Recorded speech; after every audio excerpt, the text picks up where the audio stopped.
For my entire life, my family called me the ugly one. My sister was the pretty one. My brother was the smart one. I was just the disappointment.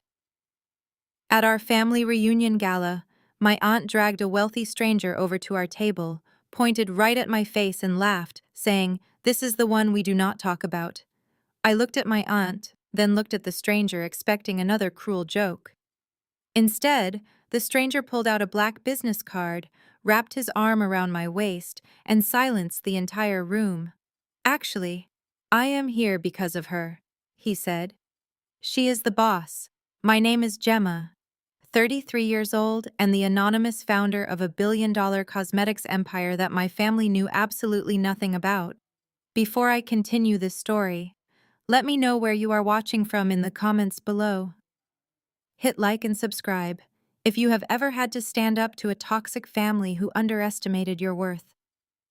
10 minutes before that moment, I was sitting alone at a corner table inside the grand ballroom of the Oak Ridge Country Club. The crystal chandeliers cast a warm golden glow over the wealthy elite of our city, but the atmosphere at our family table was anything but warm. My mother Beatrice and my father Howard were busy doing what they did best, which was putting on a desperate performance of wealth and superiority.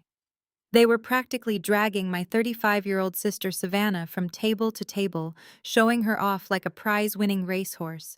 Savannah was dripping in designer labels, wearing a custom silk gown and a diamond necklace that cost more than most people's annual salary. She was a lifestyle influencer whose career was rapidly fading, but you would never know it by looking at her. She posed for photos and flipped her hair, making sure everyone noticed her. Standing right behind her was her husband Jamal. Jamal was a 36-year-old investment banker, a tall and striking African-American man who carried himself with a level of arrogance that perfectly matched my family. He was the one footing the bill for Savannah and her endless need for luxury. I sat there in my simple black dress, sipping sparkling water and watching the circus unfold. My parents were drowning in debt, struggling to keep up the illusion of their high society status. But tonight, they acted like royalty. They completely ignored my presence. Whenever someone asked about me, my mother would wave her hand dismissively and change the subject back to Savannah or Jamal.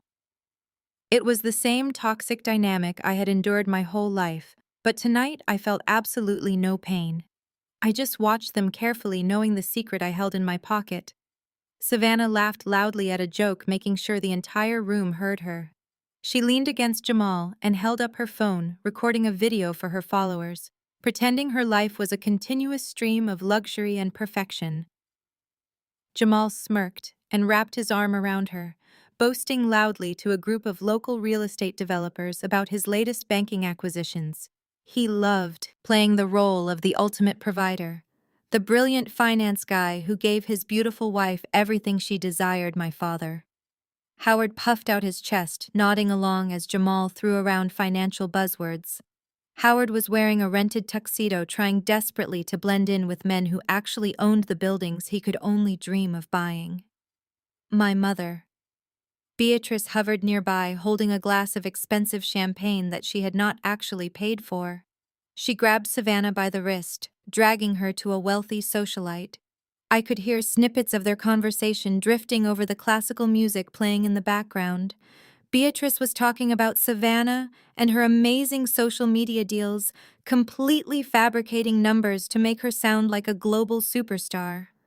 Nobody looked my way. Nobody offered me a drink. A waiter walked by holding a tray of hors d'oeuvres, but Beatrice physically blocked him from coming to my table, redirecting him towards Savannah.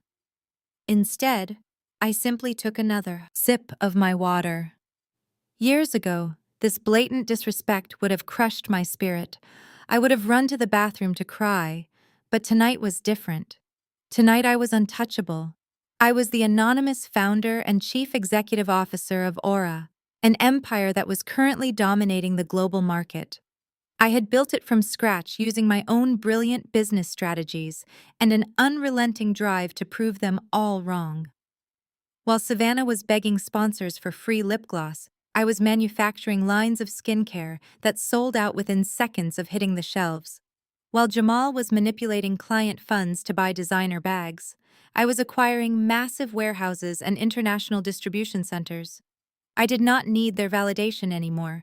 I was simply waiting for the right moment to watch their fragile house of cards collapse. Aunt Brenda walked into the ballroom wearing an obnoxious sequined dress and immediately spotted my parents. Brenda was my mother's sister, and she shared the exact same toxic traits. She marched over to our table holding a martini glass and looking me up and down with obvious disgust. She sneered at my unbranded black dress and shook her head. It was clear she was preparing to launch her usual barrage of insults. The tension in the air shifted from passive-aggressive ignoring to active hostility. My family thrived on tearing me down to elevate themselves, and Brenda was always the lead instigator. She slammed her glass down on the table, right next to my hand. Leaning in close, I met her gaze perfectly calm and completely unfazed. I watched the corners of her mouth twitch into a cruel smile as she gathered her breath to speak. She had absolutely no idea that the balance of power in this family had permanently shifted. She had no idea that the quiet, ugly sister sitting alone in the corner was actually the most powerful person in the room. Brenda leaned over the table, her cheap perfume masking the scent of the expensive catering. "Look who decided to crawl out of her cave," Brenda said, her voice loud enough to make neighboring tables turn their heads. "I see you are still wearing that depressing black dress. You would really think you could afford something that does not look pulled from a discount bin." Beatrice and Howard noticed Brenda cornering me and abandoned their networking to join. My parents flanked my aunt, forming a solid physical wall around my corner table. Beatrice sighed dramatically, placing a hand on her chest as she looked down at me with pure disdain. "Honestly, Gemma," my mother said, shaking her head, "it is embarrassing. Savannah is out there shining like a diamond, and you are sitting here looking like a funeral guest. Could you not have put on makeup? Maybe styled your hair? You are not getting any younger, and with your plain looks, you need to put in actual effort if you ever want to find a husband." I did not flinch. I did not look away. I simply picked up my water glass and took a slow, measured sip. The cold liquid matched the ice in my veins. Years ago, this coordinated attack would have sent me spiraling into a panic attack. But today, their words felt like pebbles bouncing off a titanium wall. I looked at my mother, tracing the visible lines of stress around her eyes, lines that no amount of expensive foundation could hide. She was projecting all her financial terror onto me. My father, Howard, slammed his hand flat on the table, causing the silverware to rattle. He leaned in his face, turning angry red. "Gemma, it is time to wake up and join the real world," he growled. "Your mother and I are sick of making excuses for you. You sit in your cramped apartment mixing those useless online lotions, pretending you are some kind of entrepreneur." Howard scoffed loudly. "You are 33 years old. It is time to get a real job. Stop playing make-believe with your internet shop. You need to stop being the burden of this family." The sheer irony of his statement was almost too delicious to handle.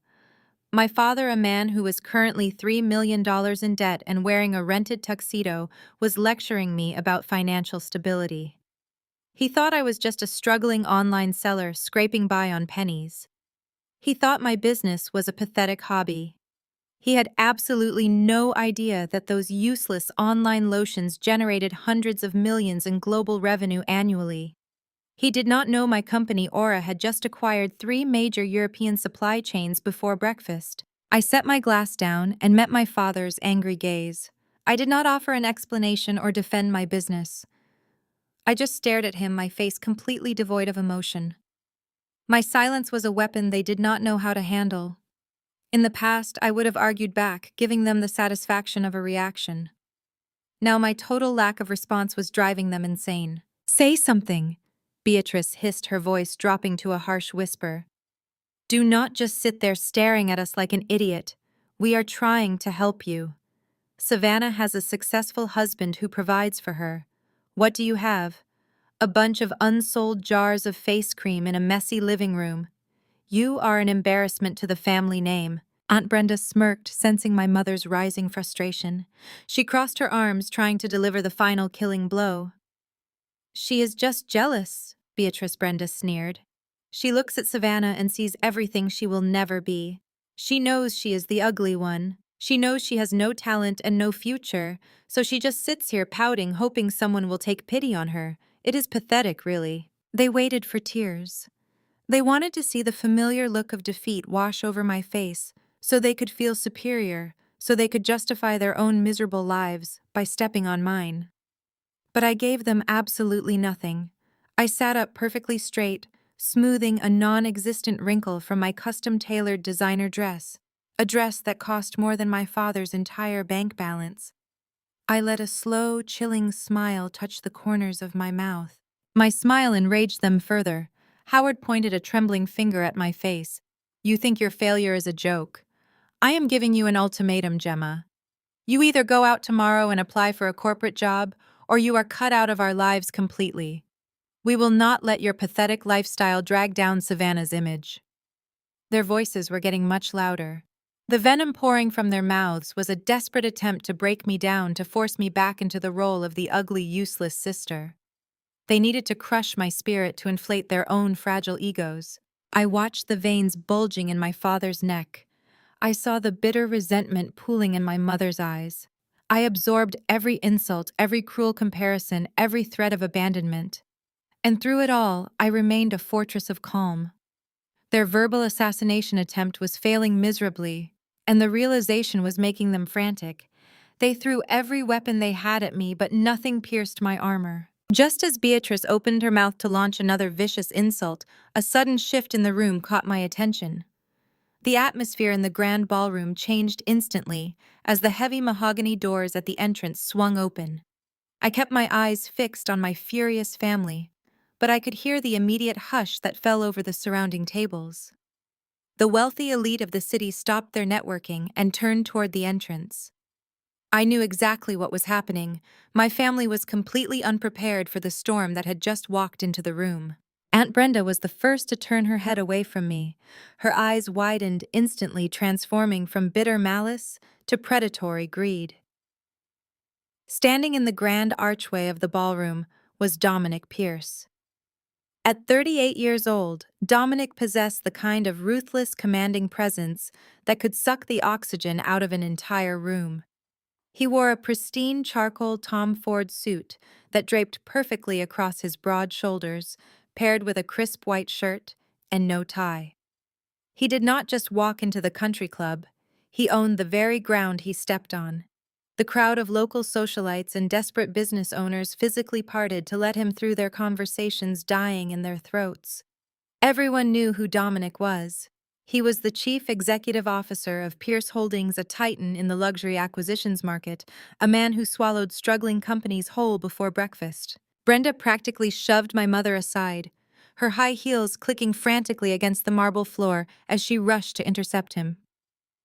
Beatrice and Howard immediately followed suit, their earlier anger completely forgotten, replaced by a frantic, fawning desperation to be near real wealth and power. I remained in my seat, watching the pathetic display unfold. Savannah, noticing the sudden shift in attention, abandoned her group of admirers and hurried over to our table, dragging Jamal behind her. She smoothed her custom silk gown and struck a practiced, alluring pose, completely ready to play the charming, successful daughter for the billionaire who had just graced them with his presence. "Oh my goodness, Mr. Pierce!"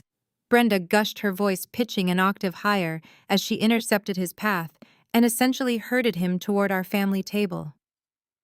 "What an absolute honor to have you here tonight. We have been following your recent acquisitions in the financial sector with great interest." Dominic paused. He looked at Brenda with a detached, icy politeness, his dark eyes scanning the group. He allowed himself to be led toward the table where my parents were already rearranging their postures to look as wealthy and important as possible. Howard puffed out his chest, stepping forward with an extended hand, which Dominic ignored completely. Beatrice pushed Savannah to the front of the group, practically offering her up on a silver platter. "We are the family," Beatrice chimed in, her voice dripping with artificial sweetness. "And this is our shining star, Savannah. She is a highly influential lifestyle personality. I'm sure you have seen her work. We are just so thrilled to have a man of your caliber at our little gathering tonight." Savannah batted her eyelashes, flashing a brilliant, rehearsed smile at Dominic. She completely ignored the fact that her husband Jamal was standing right behind her, his jaw clenching in sudden jealousy.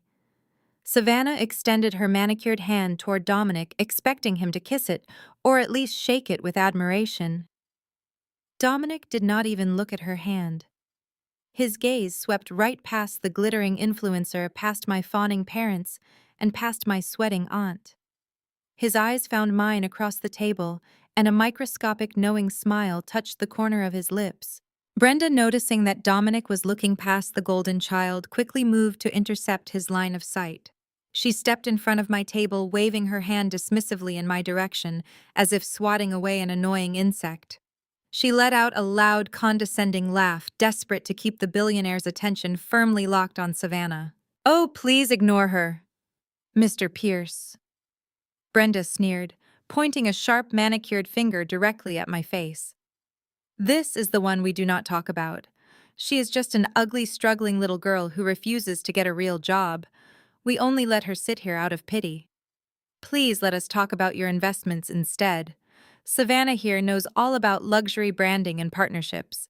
The silence that followed was absolute. For a fraction of a second, the entire ballroom seemed to hold its breath. My family stood there grinning like fools, waiting for Dominic to agree with them, waiting for him to join in on the mockery and validate their superiority.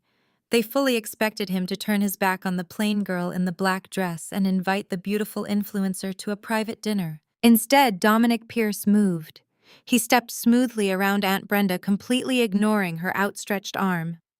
He walked right past Savannah, whose practiced smile instantly froze on her face. He stepped past my mother and father, his expensive leather shoes making no sound on the thick carpet, until he was standing directly beside my chair. He reached down, took my hand, and gently guided me to stand up. The warmth of his grip was a stark contrast to the freezing hostility of my family. With deliberate, agonizing slowness, Dominic wrapped a protective, possessive arm around my waist. He pulled me close to his side, standing shoulder to shoulder with me, presenting a united front of absolute, undeniable power. He reached into the inner pocket of his suit jacket and pulled out a sleek, matte black business card. He extended his arm and handed the card directly to Aunt Brenda, who took it with trembling fingers, her mouth hanging open in sheer confusion. "Actually, I am here because of her," Dominic said.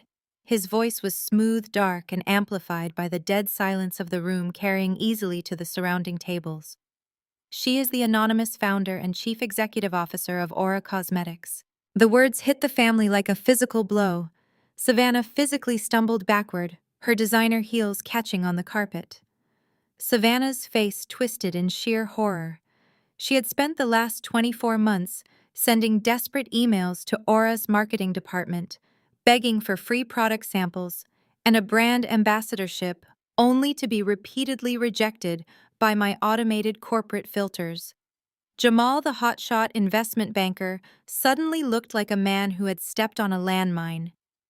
As a finance executive, he knew exactly what Aura Cosmetics was worth. He knew it was a multi-billion-dollar unicorn that had disrupted the entire beauty industry, and he was staring at the woman who controlled it all.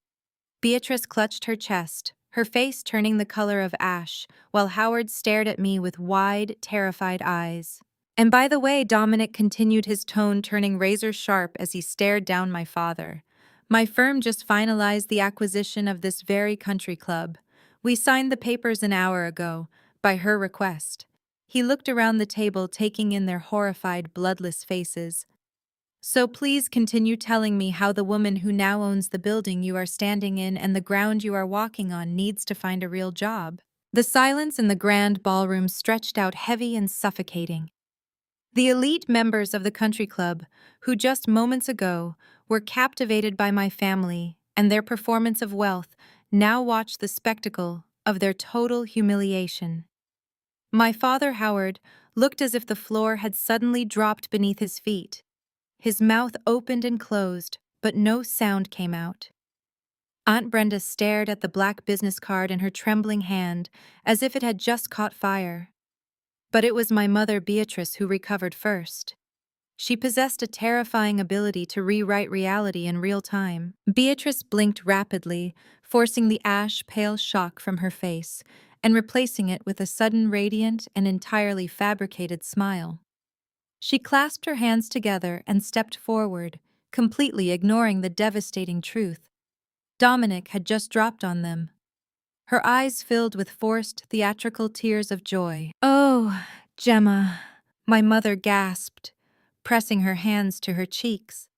"My beautiful, brilliant girl. I knew it. I always knew you had this inside of you.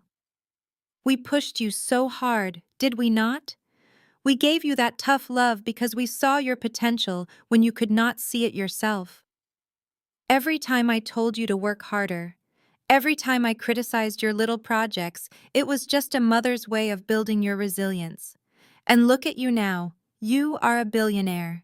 My methods worked perfectly. You have made us so incredibly proud." The sheer audacity of her gaslighting was breathtaking. She was attempting to take credit for the success I built while surviving her emotional abuse. She wanted to frame 2 decades of calling me ugly, plain and useless as a masterclass in motivational parenting. Savannah was quick to catch on to the shift in strategy. The realization that her despised, supposedly ugly sister was actually the billionaire beauty mogul she had been begging for sponsorships had clearly shattered her fragile ego. Her eyes burned with a visceral, acidic jealousy that she could barely contain. Yet seeing Dominic Pierce standing beside me holding me like a queen, she immediately calculated her next move. She needed to look good in front of a man with that much immense power and capital. Savannah plastered a wide, completely hollow smile across her face and lunged forward, attempting to pull me into an affectionate hug. I took a swift, deliberate step back, letting her arms grasp at empty air. She recovered instantly, turning her dazzling fake expression toward Dominic instead. "We are just so overwhelmed with happiness," Savannah chimed in, her voice dripping with artificial sweetness. "Gemma and I have always had our little sisterly rivalries, but I always knew she was a genius. I used to tell my friends that my sister was going to take over the world one day. We are a family of highly driven women. I am sure you can appreciate that, Dominic. We should definitely set up a meeting next week to discuss brand synergies between Aura and my platforms. I would love to help my little sister expand her reach." I stood there feeling the solid, grounding presence of Dominic beside me. I looked at the two women who had spent my entire life trying to destroy my self-worth. I did not yell. I did not cry. I spoke with a quiet, lethal precision that cut through their delusions like a scalpel, stripping away their lies, until only the ugly truth remained. "Tough love," I repeated, tasting the vile words on my tongue. "Let us be extremely clear about what you call tough love, mother. Tough love is setting high expectations and offering support. What you did was systematic psychological destruction. When I was 16 and won the state design competition, you threw my award in the trash and told me I was too ugly to ever succeed in a visual industry. When I was 20 and suffering from severe anxiety, you told the entire extended family I was just a lazy burden seeking attention. You did not push me to greatness. You pushed me to the brink of a complete breakdown. I succeeded in spite of you, not because of you." Beatrice recoiled, her fake smile faltering as the surrounding guests began whispering. She glanced nervously at the wealthy onlookers, desperate to maintain her maternal facade. "Gemma, please, you are just being emotional. You know I never meant those things. We were just preparing you for the harsh reality of the business world. You are twisting my words to make me look like the villain." I shifted my cold gaze to Savannah, who was still trying to look charming for Dominic. "And you, Savannah, you never told your friends I was a genius. You told them I was the unfortunate genetic mistake of the family. You actively mocked me at every holiday dinner. You used my plain clothes and my quiet demeanor as a punchline to make yourself feel superior. You spent the last 2 years sending desperate begging emails to my corporate marketing team for free products, and my automated filters rejected you every single time because your engagement metrics are entirely fake. Do not stand here and pretend you ever supported me. You are only smiling now because you want access to my bank account." Savannah's face turned a violent shade of red. She looked at Jamal, expecting him to defend her, but her husband was staring at the floor, sweating profusely, suddenly realizing the extreme danger he was in. He knew the power dynamics had shifted permanently. "You are both trying to rewrite history because you are terrified." I continued, my voice echoing in the silent ballroom. "You cannot bully me anymore. You showed me your true faces for 33 years, and no amount of fake tears or forced smiles will ever erase that reality. You are pathetic." Beatrice opened her mouth to protest, to spin another web of lies, but I raised my hand, silencing her instantly. "Save your breath," I commanded. "Your performance is over. You have finally run out of lies to tell me." The facade cracked. When my mother finally snapped her mouth shut, looking utterly defeated, my father Howard decided it was time to drop the loving parent routine entirely. The desperate need to maintain appearances in front of the country club elite evaporated. His shoulders slumped for a fraction of a second before he puffed his chest back out, his face contorting into a mask of aggressive entitlement. He took a step forward, invading my personal space, his eyes darting frantically between me and Dominic. Howard was no longer a wealthy patriarch attempting to welcome his prodigal daughter back into the fold. He was a drowning man looking at a life raft, and he fully intended to hijack it by force. "Listen to me very carefully, Gemma," my father growled, his voice dropping to a low, threatening register intended to keep the surrounding guests from hearing the absolute disaster of his reality. "We can drop the pleasantries if that is what you want. You want the truth. Here is the truth. We are facing a catastrophic margin call, first thing Monday morning. The investment portfolio I leveraged to maintain our lifestyle has completely collapsed. We are $3 million in debt.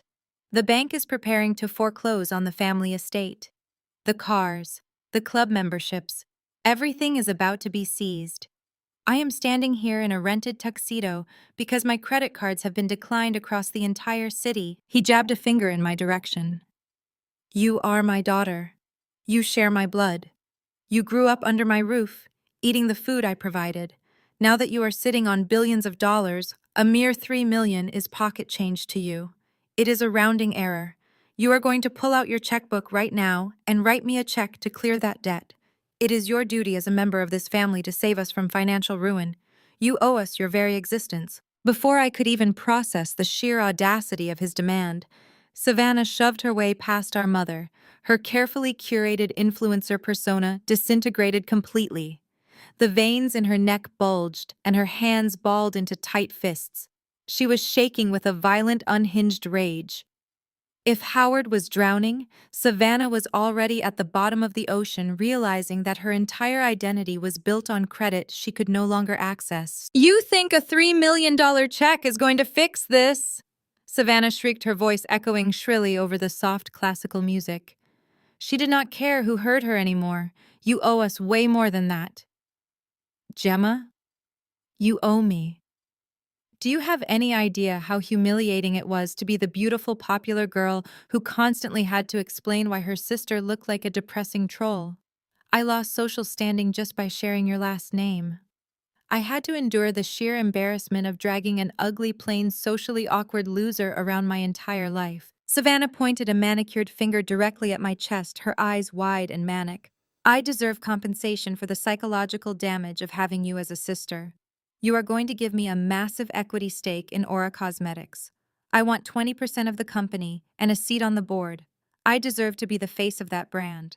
You only got this far because you used the trauma of being the ugly sister to fuel your little business. You owe me for providing that motivation.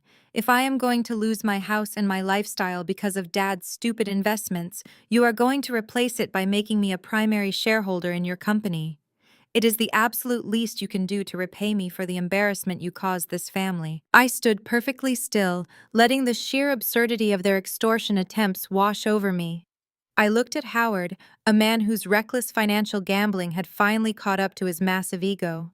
Then I looked at Savannah, a woman so deeply entrenched in her own vanity and delusion that she believed she was owed corporate equity as compensation for my physical appearance.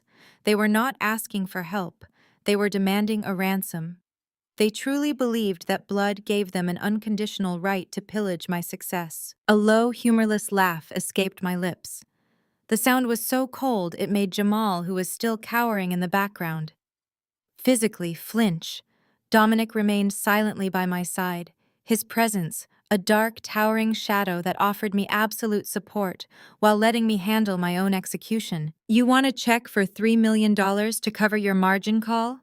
I asked, turning my gaze back to my father.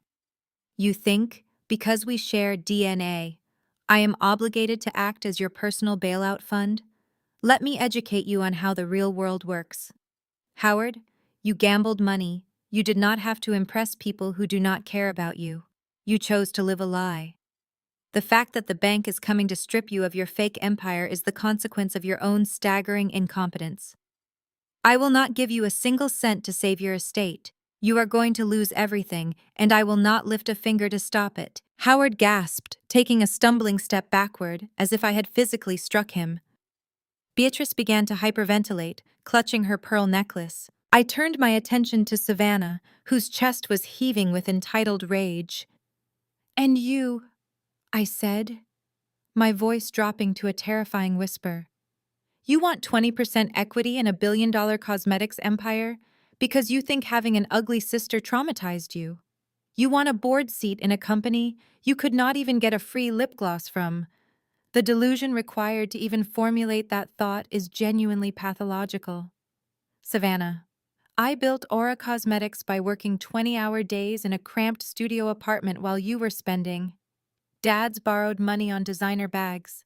I built an empire by understanding real beauty, while you built a fragile social media following based on filters and lies. I stepped closer to Savannah, watching her eyes dart nervously toward Dominic, realizing too late that her violent outburst had completely destroyed any chance she had of impressing him. "You will never see a fraction of a percent of my company," I told her. "You will never be the face of my brand. You are a fading influencer drowning in debt, and when the world finds out your family is bankrupt, those followers you care so much about will vanish overnight. You are getting nothing from me, Savannah. Absolutely nothing." I turned away from their horrified faces, looping my arm through Dominic's, and proceeded to walk away from the table, leaving them standing in the ruins of their shattered illusions. As Dominic and I took our first steps away from the shattered remains of my parents' dignity, a figure suddenly darted across the patterned carpet to block our path to the grand mahogany doors. It was Harrison, my 30-year-old brother, the self-proclaimed genius of the family, and a ruthlessly ambitious junior lawyer at a mid-tier corporate firm. He adjusted his tailored suit jacket, a smug, calculated sneer spreading across his face. He had watched the entire exchange from the sidelines, letting our parents and Savannah take the initial beating.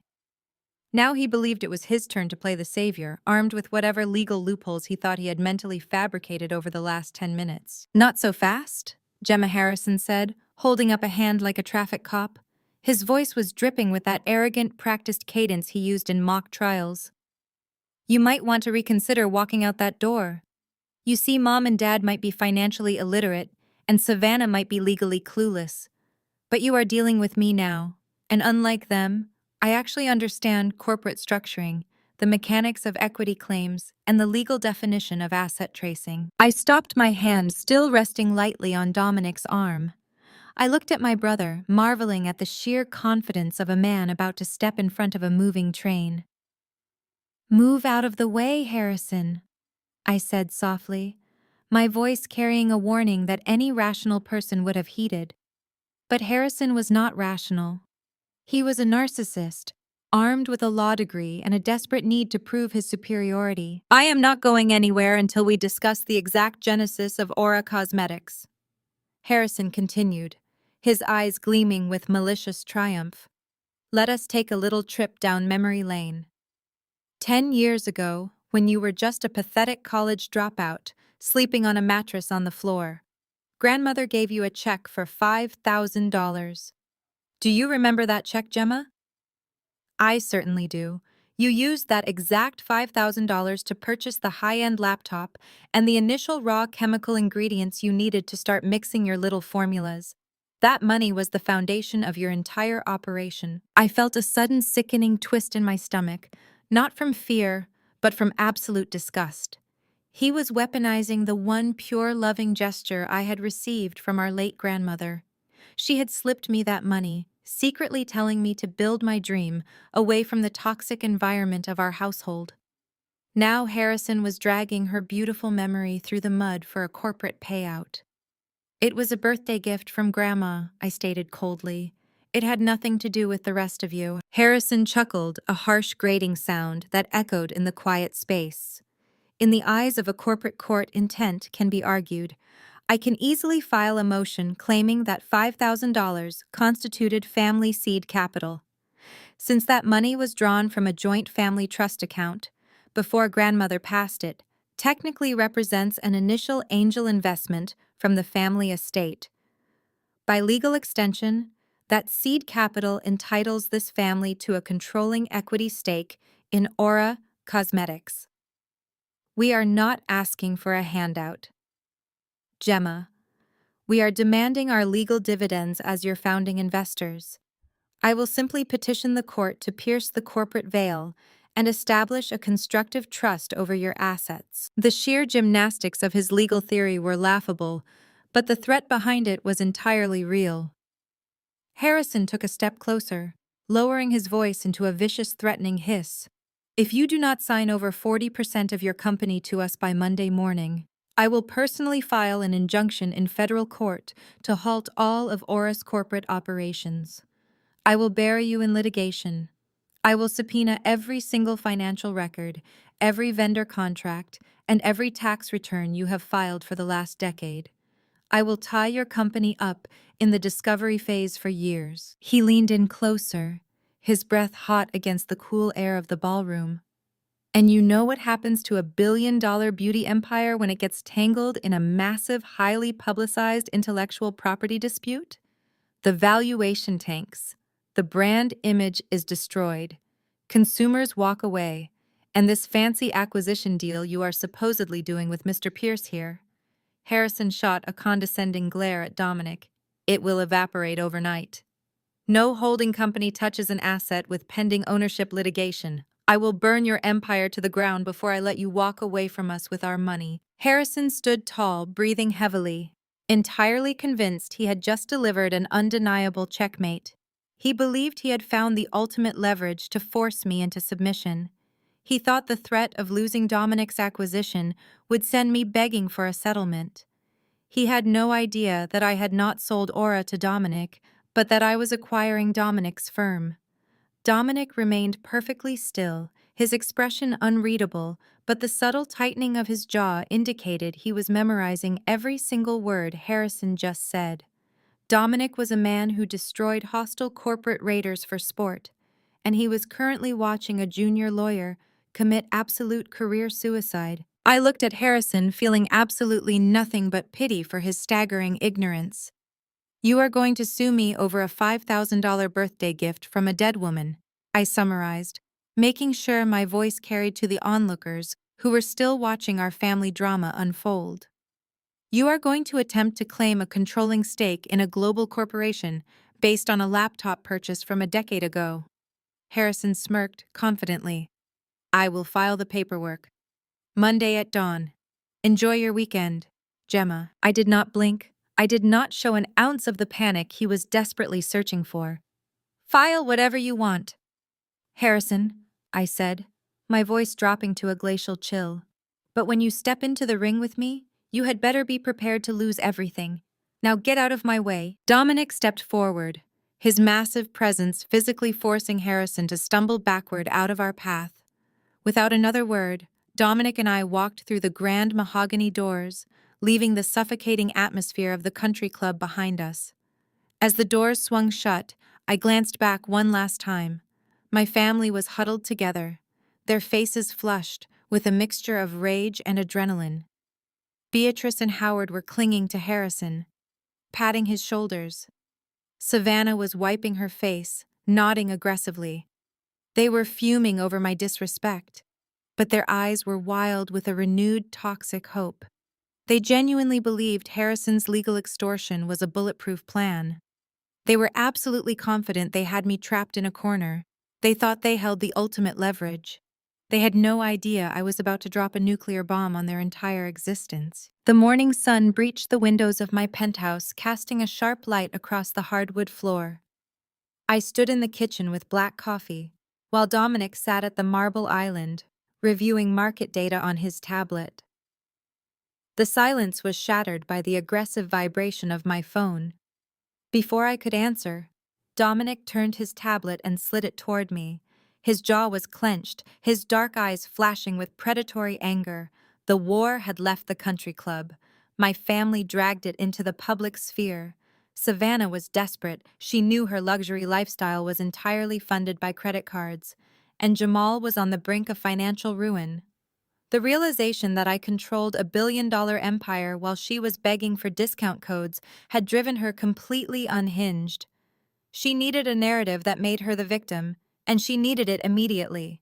So she resorted to the only weapon she had left, which was her fading social media platform. Savannah had taken to her Instagram and TikTok accounts, simultaneously broadcasting a perfectly calculated performance of absolute misery. I stared at the tablet screen, watching my sister act out the performance of her life. She was sitting on the floor of her massive walk-in closet, wearing an oversized gray sweater designed to make her look fragile and vulnerable. Her usually flawless makeup was intentionally smudged beneath her eyes to simulate hours of crying. She stared directly into the camera lens, letting a single perfectly timed tear roll down her cheek. She took a shuddering breath, playing the role of the heartbroken, betrayed sibling with sickening precision. "Hey, guys," Savannah whimpered into the camera, her voice cracking with manufactured grief. "I never wanted to bring my private family pain onto the internet, but I am forced to speak my truth today. Many of you have asked about my sister Gemma. There is a reason my family never talks about her. Years ago, Gemma suffered a severe mental breakdown. She became incredibly unstable and dangerous. Tried to help her, but she ran away and cut us out." Savannah paused, wiping her eyes before delivering the ultimate lie. "But that is not the worst part. You all know how much I love skincare and how I have been developing secret family recipes for years.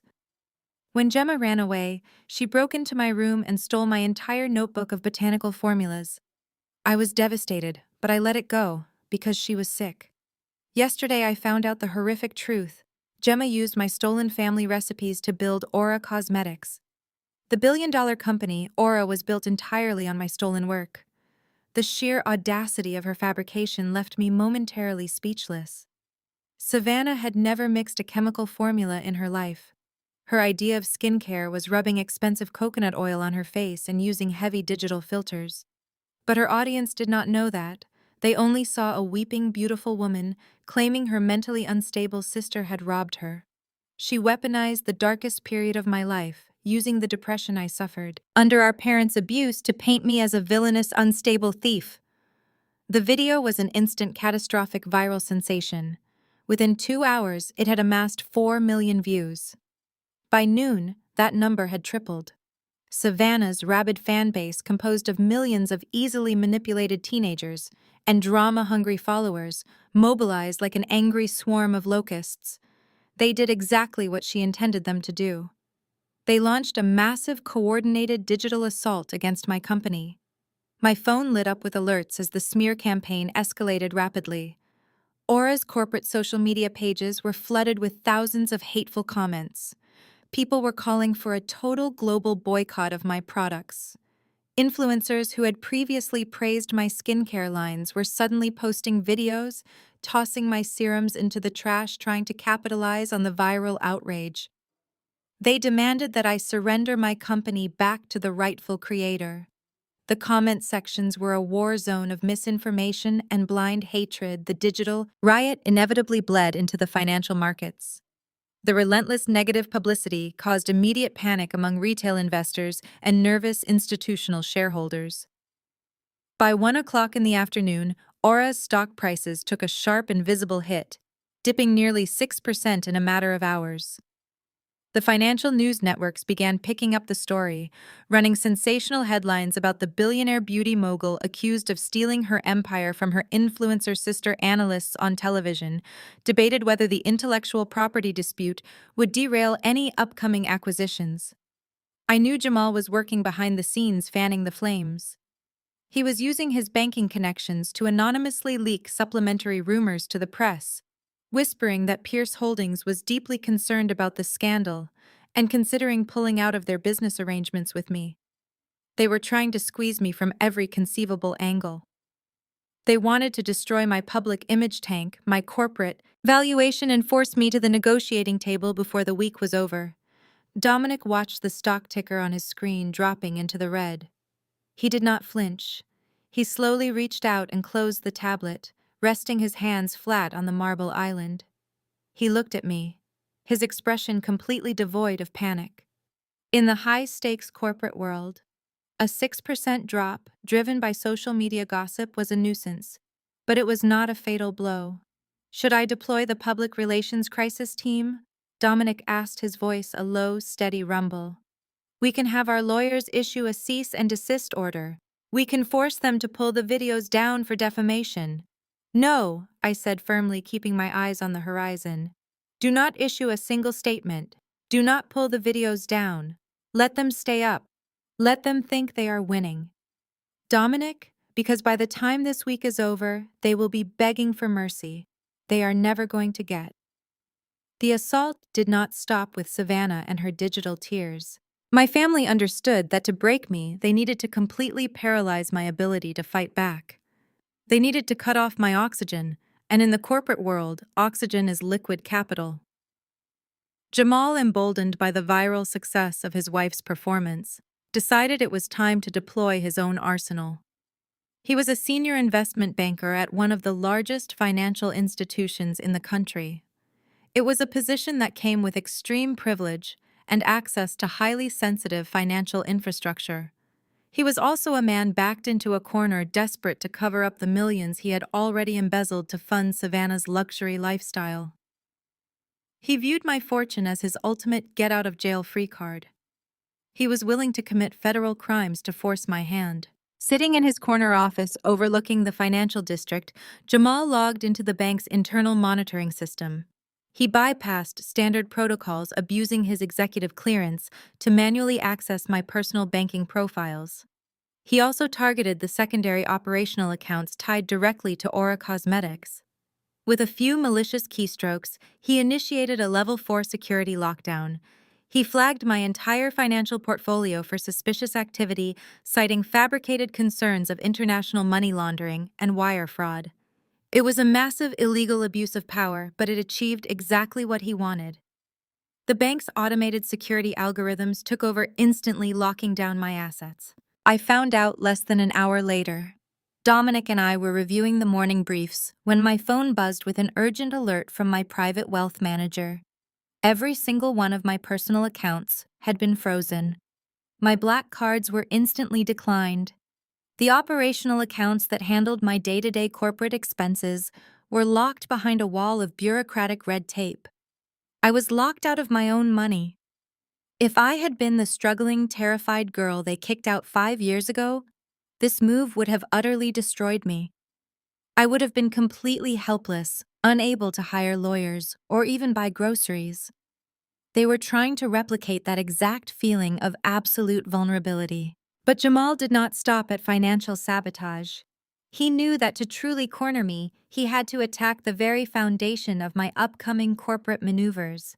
He needed to make me a liability to Dominic. Using a burner phone and a heavily encrypted email network, Jamal reached out to his contacts at several major financial news outlets. He anonymously leaked a highly fabricated, sensationalized dossier to the press. The leaked documents claimed that Aura Cosmetics was currently under a massive, unannounced federal investigation for intellectual property theft. He spun a narrative that the impending merger with Pierce Holdings was actually a desperate, fraudulent attempt to dump a stolen brand. He claimed I was trying to cash out before the authorities could shut my operations down. The financial press swallowed the bait hook, line, and sinker. By mid-afternoon, the news cycle had completely shifted from social media gossip to serious corporate panic. The chyrons on every major business network flashed urgent breaking news alerts about the scandal. Talking heads and financial analysts argued aggressively on live television, debating whether Dominic Pierce had failed his due diligence. They questioned if Pierce Holdings was about to absorb a toxic asset, warning their viewers that the acquisition could trigger a catastrophic shareholder revolt. The siege was perfectly coordinated and entirely ruthless. My family was squeezing me from all conceivable sides. Savannah controlled the public relations narrative, turning the consumer base against me. Harrison held the legal threat over my head with his fabricated claims of family seed capital. And now Jamal had crippled my financial mobility while actively poisoning my corporate reputation in the global markets. They had constructed a flawless cage. In their minds, I had absolutely no escape route. I pictured them gathered in the living room of their heavily mortgaged estate, popping cheap champagne and celebrating their imminent victory. Beatrice was likely picking out new luxury cars online. Howard was probably drafting a list of club memberships to renew. Savannah was undoubtedly filming another crying video, preparing to accept my tearful apology. They were utterly convinced that the pressure would break me by nightfall. They thought I would be forced to surrender a controlling stake in my empire just to make the nightmare stop. They fundamentally misunderstood who they were dealing with. They thought they were hunting a wounded animal, completely unaware that they had just locked themselves in a cage with an apex predator. I stood by the floor-to-ceiling windows of my penthouse, looking out over the city skyline. I felt the cold, hard weight of my frozen accounts, the sting of the public humiliation, and the relentless pressure of their legal threats. Yet my heart rate remained perfectly steady. I turned to Dominic, who was already on a secure line with his crisis management team. He was instructing them to stand down and let the hostile news cycle run its course. He ended the call and looked at me, his dark eyes gleaming with a dangerous shared anticipation. He knew exactly what I was thinking. Jamal had just made a fatal, irreversible error. By illegally accessing my accounts and triggering that security freeze, Jamal had left an indelible, highly traceable digital footprint inside a federally regulated banking system. He thought his executive clearance masked his identity, but he was dealing with the primitive security of a commercial bank. He had no idea the level of forensic surveillance I had quietly integrated into my personal financial infrastructure. He had not just frozen my assets, he had handed me the exact, undeniable proof of cyber fraud and banking manipulation that I needed to utterly destroy him. He had gift-wrapped his own federal indictment and delivered it straight to my desk. I smiled a very dark smile. The financial siege was completely failing, and the digital footprint Jamal had just left in the federal banking system was the exact ammunition I needed to execute my final strike. But before I could deploy my counteroffensive, the next wave of their coordinated assault arrived right on schedule. Less than an hour later, the polished glass doors of Aura Cosmetics Global Headquarters slid open to admit a man in a cheap beige suit holding a thick manila envelope. My executive assistant intercepted him at the marble reception desk, but the protocol was clear. When a process server arrives with federal court documents, they go straight to the top. The envelope was brought directly to my penthouse office and placed on my desk right next to my locked banking tablet. I did not need to open it to know what was inside, but I sliced the seal anyway. Harrison had actually done it. My arrogant 30-year-old brother had officially filed a sweeping subpoena and an emergency preliminary injunction against my company. The paperwork was a masterclass in legal fiction. Harrison had petitioned a federal judge to immediately halt all of Aura's manufacturing, distribution, and financial operations. His entire legal argument rested on the fabricated intellectual property dispute Savannah had launched on social media that morning. He cited her viral video as Exhibit A, claiming that Aura Cosmetics was utilizing stolen family trade secrets. For Exhibit B, he attached a heavily redacted bank statement showing the $5,000 birthday check from our late grandmother, arguing it constituted a foundational equity investment that gave the family legal ownership over my corporate assets. It was a completely frivolous filing. Any seasoned corporate judge would eventually toss it out of court and likely sanction Harrison for wasting judicial resources. But Harrison was not trying to win a drawn-out legal battle. He was executing a calculated disruption tactic. In the high-stakes corporate world, an emergency injunction, no matter how baseless, is a massive legal nuisance. It forces a company to immediately deploy legal teams to fight the restraining order. If a sympathetic or overly cautious judge granted even a temporary halt to our operations while reviewing the case, our global supply chains would freeze. Containers of products would sit on docks. Retail partners would panic. It was a pressure tactic designed to amplify the public relations nightmare Savannah had started and the financial blockade Jamal had engineered. As I tossed the ridiculous legal documents onto my desk, my private direct line began to ring. Only a handful of high-level executives possessed that number. I glanced at the caller identification and saw a blocked local number. Jamal had clearly abused his banking network access to trace my private corporate line. I pressed the speaker button and leaned back in my leather chair. "Hello, Gemma, my mother," Beatrice said. Her voice echoed through my spacious office, dripping with a venomous, sickening triumph. She sounded like a queen who had just conquered a rebellious territory. "I see the financial markets are not being very kind to you today. It is such a shame what happens when a young woman tries to handle the pressure of the business world all by herself." I kept my voice perfectly flat, revealing absolutely no emotion. "What do you want, Beatrice?" My mother chuckled, a sharp grating sound that carried all her arrogant entitlement. "Do not use that tone with me, young lady. I am calling to offer you a lifeline. We are family after all, and family protects its own. I know you are sitting in your office right now terrified. Your bank accounts are frozen. Your stock is plummeting. Savannah's followers are tearing your brand apart on the internet. And I am sure Harrison's legal courier just dropped off a rather intimidating stack of federal court documents on your desk. You are completely trapped, Gemma. You have nowhere left to run." She paused, letting the weight of her perceived victory settle over the line. She was basking in the illusion of her absolute control. "But because I am your mother," Beatrice continued, her tone shifting to a fake, suffocating sweetness, "I am willing to save you from this disaster. We can make all of this go away by tomorrow morning." I stared at the city skyline, tracing the edge of the mahogany desk with my fingertip. "I am listening," I said quietly, giving her exactly the reaction she needed to hear to inflate her ego. "It is very simple," my mother dictated, her words rapid and practiced. "First, you are going to wire $3 million to our estate holding account by the end of the business day to clear our margin call. Second, you are going to draft a binding corporate contract making Savannah the global face and primary brand ambassador of Aura Cosmetics, complete with the 20% equity stake she asked for. If you do this, I will have Harrison withdraw the federal injunction immediately.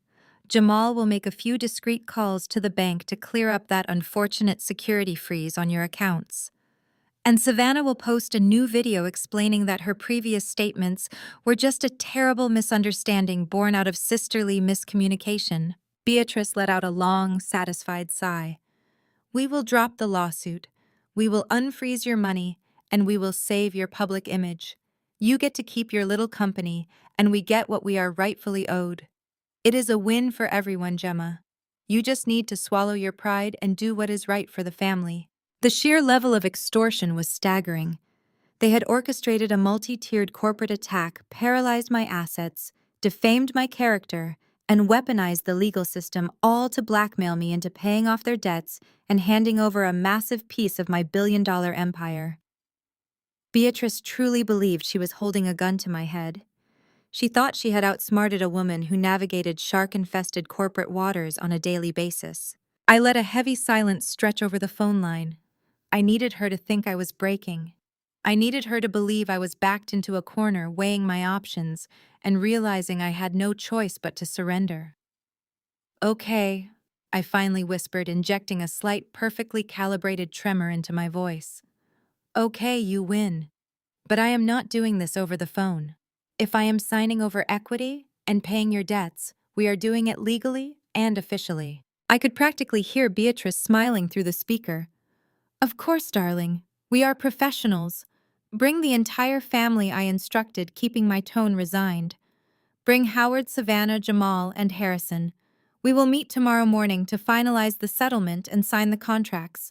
Beatrice eagerly agreed, snapping the phone shut to undoubtedly share the victorious news with the rest of the Vipers. I disconnected the line and looked over at Dominic, who was leaning against the doorframe, a dark, predatory smirk playing on his lips. The bait was set. The trap was armed. All that was left was to let them walk right into it. I turned away from the panoramic view of the city skyline and walked back to my desk. The glass walls of my corporate office insulated us from the frantic energy of the trading floors below. I did not shed a single tear. I did not hyperventilate or curse my parents. The time for emotional reactions had died 5 years ago on the front porch of their estate when my mother slammed the door in my face. Now I only operated in calculated strikes. Dominic moved effortlessly to the sleek, wet bar situated in the corner of the room. He retrieved a heavy crystal decanter and poured 2 neat glasses of single malt scotch.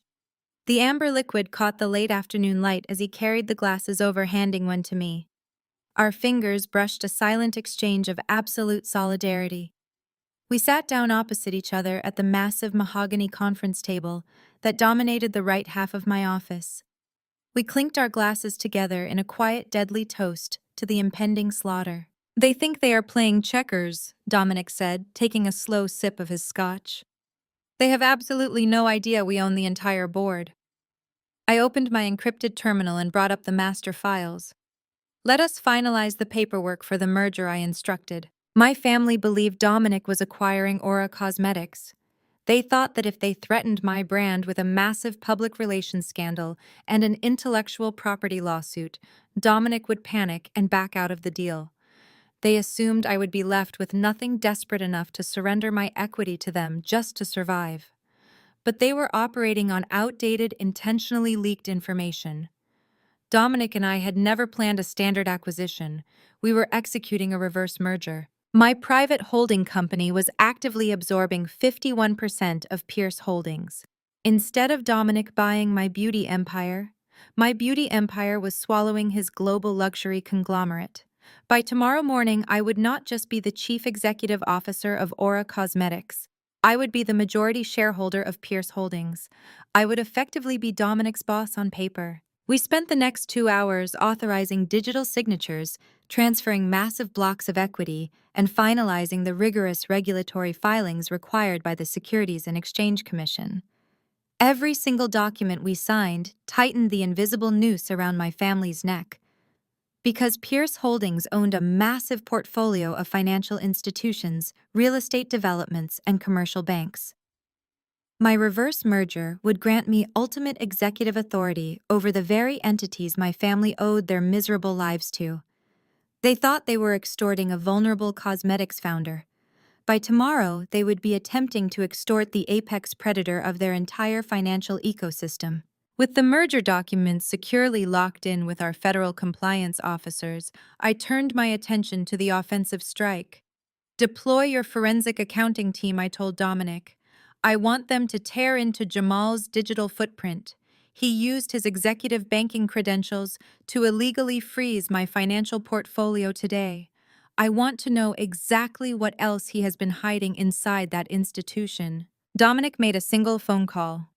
Within minutes, a strike team of former federal auditors and elite cybersecurity experts was unleashed. They bypassed standard commercial firewalls, utilizing the highest tier of institutional clearance that Pierce Holdings possessed. It did not take long. Jamal was incredibly arrogant, and arrogant men always leave a sloppy trail. 2 hours later, Dominic's lead auditor sent a heavily encrypted file directly to my terminal. I opened the dossier and felt a cold, sharp smile spread across my face. Jamal had not just frozen my accounts to help Savannah. He had been actively running a sophisticated embezzlement scheme for the past 18 months.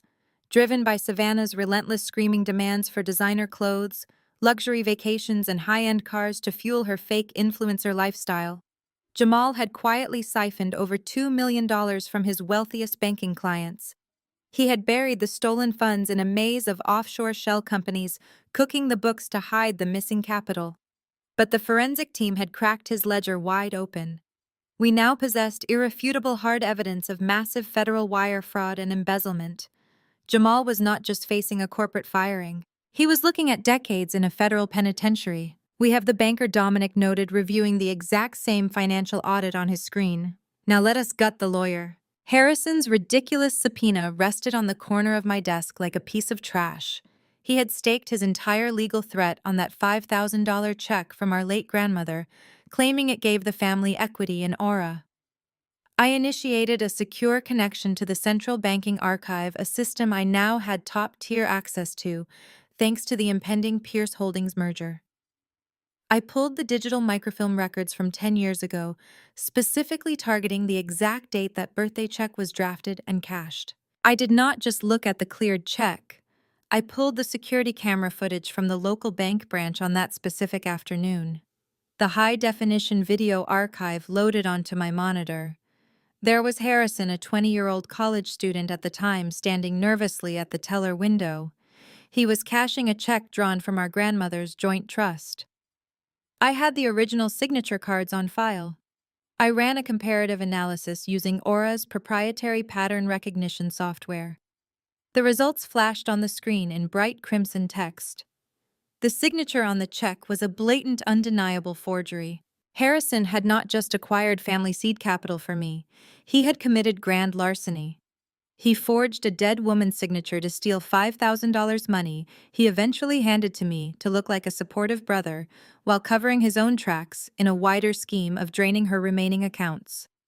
By presenting that forged check in a federal injunction today, Harrison had unknowingly submitted hard evidence of his own historical felony directly to a federal judge. We gathered the chemical analysis of Savannah's fake skincare routine, the devastating proof of Jamal's $2 million embezzlement, the security footage of Harrison's forgery, and the foreclosure deed to my parents' massive, heavily mortgaged estate, which I had just formally purchased through my new holding company.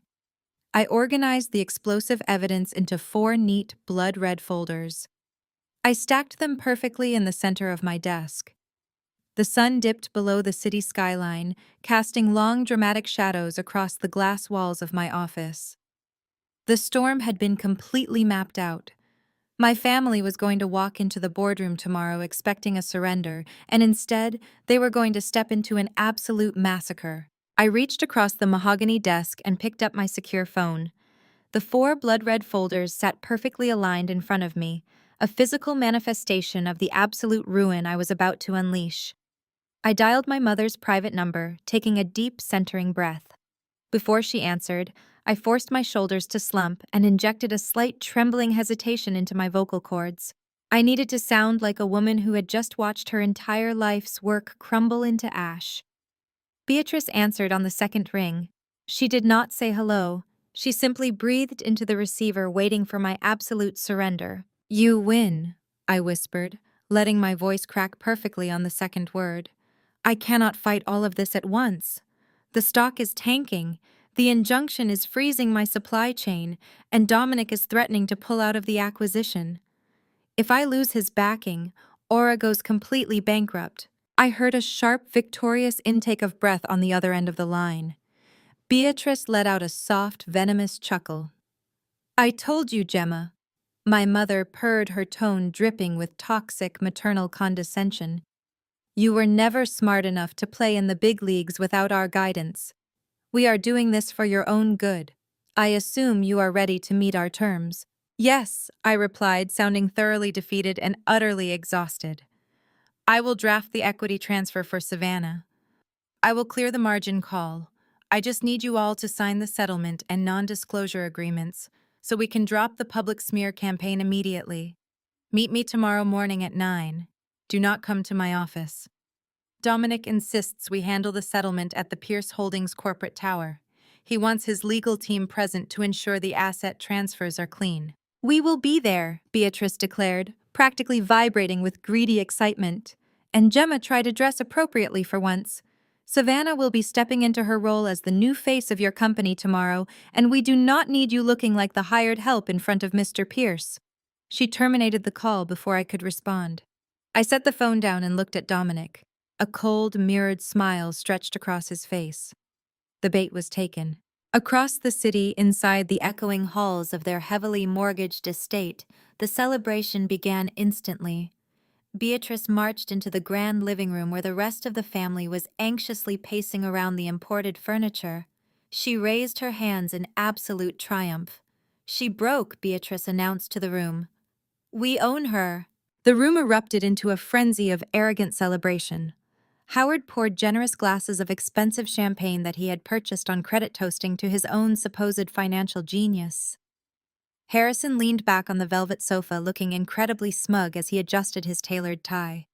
He boasted loudly about how his brilliant legal injunction had been the fatal blow, completely oblivious to the fact that he had just submitted hard evidence of his own felony to a federal judge. Savannah squealed with sheer delight, already envisioning her face on global billboards. She turned to Jamal, her eyes wide with materialistic hunger. "I need an entirely new wardrobe for the corporate signing tomorrow," Savannah demanded, her voice shrill. "I am the new face of a billion-dollar cosmetics empire. I cannot walk into Pierce Holdings wearing last season's collections." Jamal felt a brief, terrifying spike of panic in his chest. He knew his bank accounts were heavily monitored right now, and the stolen funds were buried in delicate offshore shells. But the promise of a $3 million wire transfer from me tomorrow morning blinded him to the imminent danger. He believed my money would wash all his financial sins away forever. Jamal pulled his premium credit card from his wallet and handed it to his wife with a confident, arrogant smirk.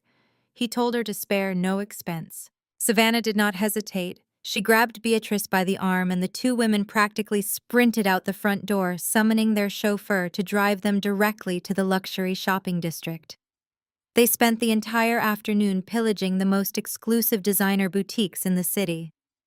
Savannah swiped Jamal's credit card for tens of thousands of dollars in a single hour. She purchased a crisp white designer power suit, convinced it would make her look like a ruthless corporate executive, when she demanded my signature on the equity transfer. Beatrice bought diamond earrings and a new designer handbag, strutting through the stores like she had just won the global lottery. They treated retail workers with staggering condescension, loudly bragging to anyone who would listen that they were about to finalize a multi-million-dollar corporate takeover. They were spending money that did not exist, completely drunk on the illusion of their impending wealth. Back at the estate, Howard and Harrison were smoking expensive cigars in the mahogany study.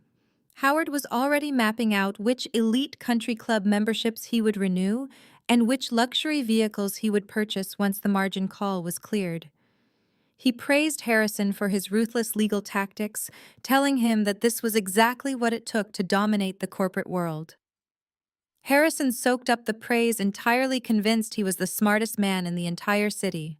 They toasted to my failure, mocking my so-called mental breakdown and laughing about how easily I had folded under pressure. They genuinely believed I was sitting in my apartment crying over my lost empire, while they basked in their ultimate victory.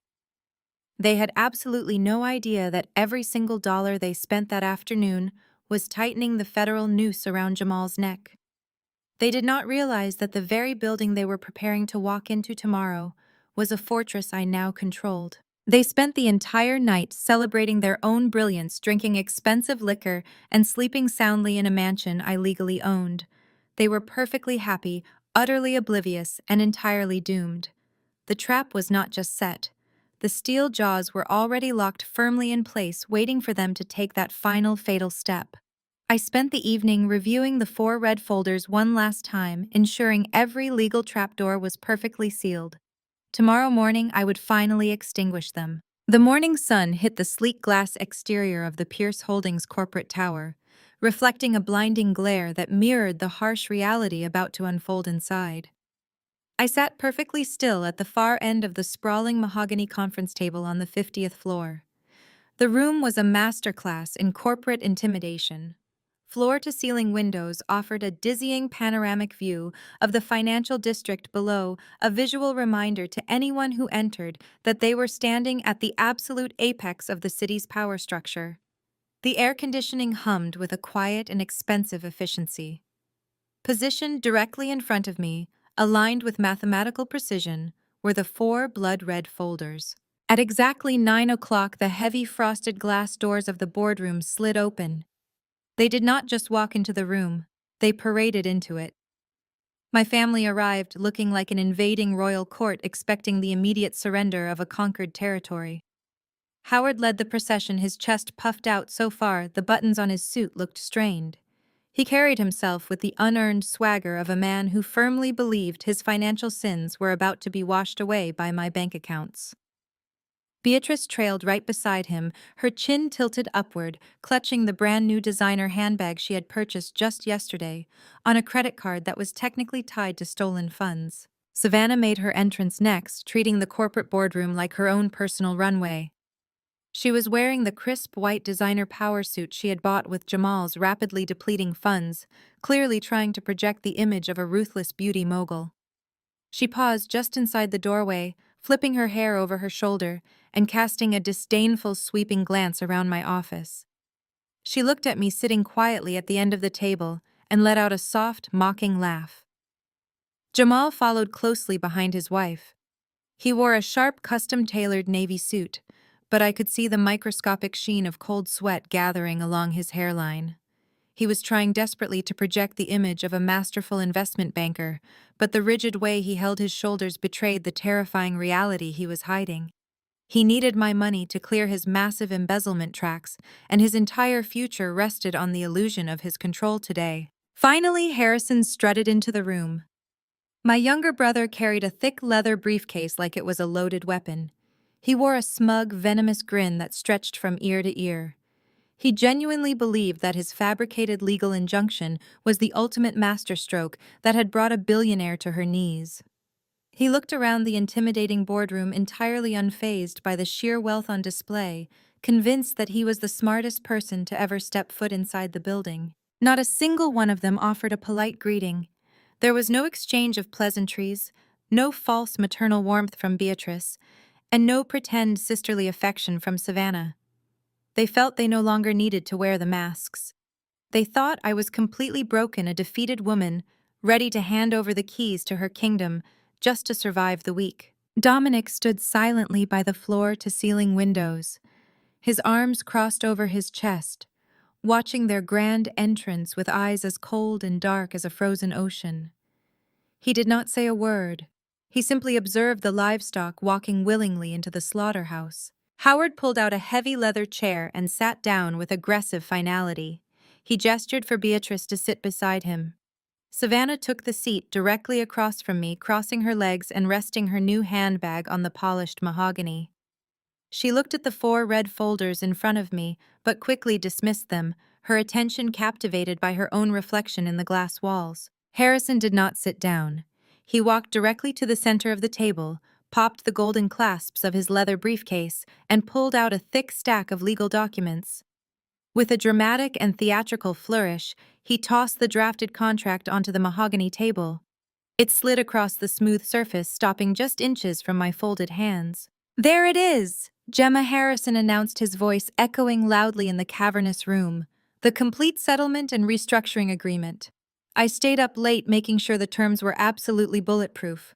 You will find that I have laid out the exact mechanisms for the transfer of equity and the assumption of our estate liabilities." I did not touch the contract. I kept my hands folded, my expression completely blank. "Walk me through your demands, Harrison," I said, my voice barely above a whisper. "I need to hear exactly what you think you are taking from me today." Harrison smirked, pacing slowly behind the row of chairs like a lawyer delivering a closing argument to a captive jury. "It is very simple," he dictated.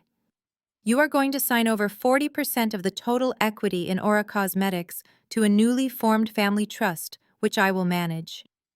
You will wire $3 million to clear Dad's margin call by noon today. Furthermore, you will assume full legal responsibility for any outstanding debts attached to the family estate. In exchange, I will withdraw the federal injunction I filed yesterday, and we will gracefully call off the public relations campaign Savannah launched against your brand." Savannah leaned forward, placing her elbows on the table. "And do not forget my specific clauses," she chimed in, her tone dripping with arrogant entitlement. "I am taking over the creative direction of Aura immediately. Your current branding is depressing and completely lacks aesthetic vision. I am stepping in as the global face of the company. I want full creative control over the upcoming marketing campaigns, and I want an immediate operating budget to redesign the product packaging. You might know how to mix chemicals in a lab, Gemma, but you know absolutely nothing about selling glamour to the masses. I am going to save your brand from your complete lack of style. Jamal cleared his throat, attempting to project financial authority. And from a banking perspective, he added, checking his luxury watch, I have already drafted the wire transfer authorizations. Once you sign the settlement, I will personally push the $3 million through the clearinghouse to cover Howard's debt. I will also make the necessary calls to lift the security freeze on your personal accounts. We are doing you a massive favor here, Gemma. We are streamlining your financial recovery. Beatrice folded her hands, looking at me with a sickening expression of maternal victory. We told you yesterday, Gemma. We are family and we know what is best for you. You tried to run a massive corporation all by yourself and you failed spectacularly. You almost lost everything because you were too stubborn to ask for our guidance. Now you are going to let your brother handle the legal framework, let your sister handle the public image, and let Jamal handle the banking. You can stay in your little laboratory and make the products, but the adults are taking over the business. The air in the room felt heavy, charged with the toxic energy of their greed. They had planned this moment for 24 hours, convinced that their coordinated attack had left me completely paralyzed. They did not notice the subtle security cameras recording every word of their extortion. They did not notice the absolute lack of legal counsel on my side of the table, a glaring detail that should have warned Harrison that this was not a normal settlement meeting. They were blinded by the zeros they imagined in their bank accounts.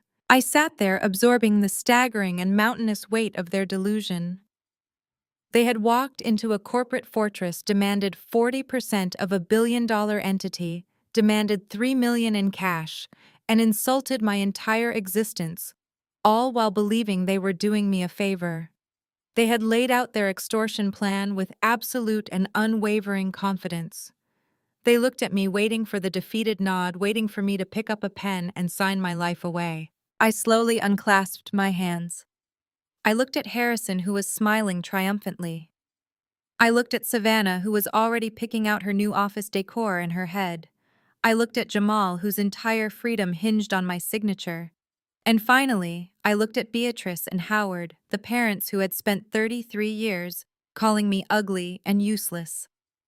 The boardroom was perfectly silent, the tension thick enough to shatter glass. It was time. Dominic finally moved, stepping away from the panoramic window where he had been silently standing watch. His heavy footsteps echoed across the polished mahogany floor, drawing every eye in the room.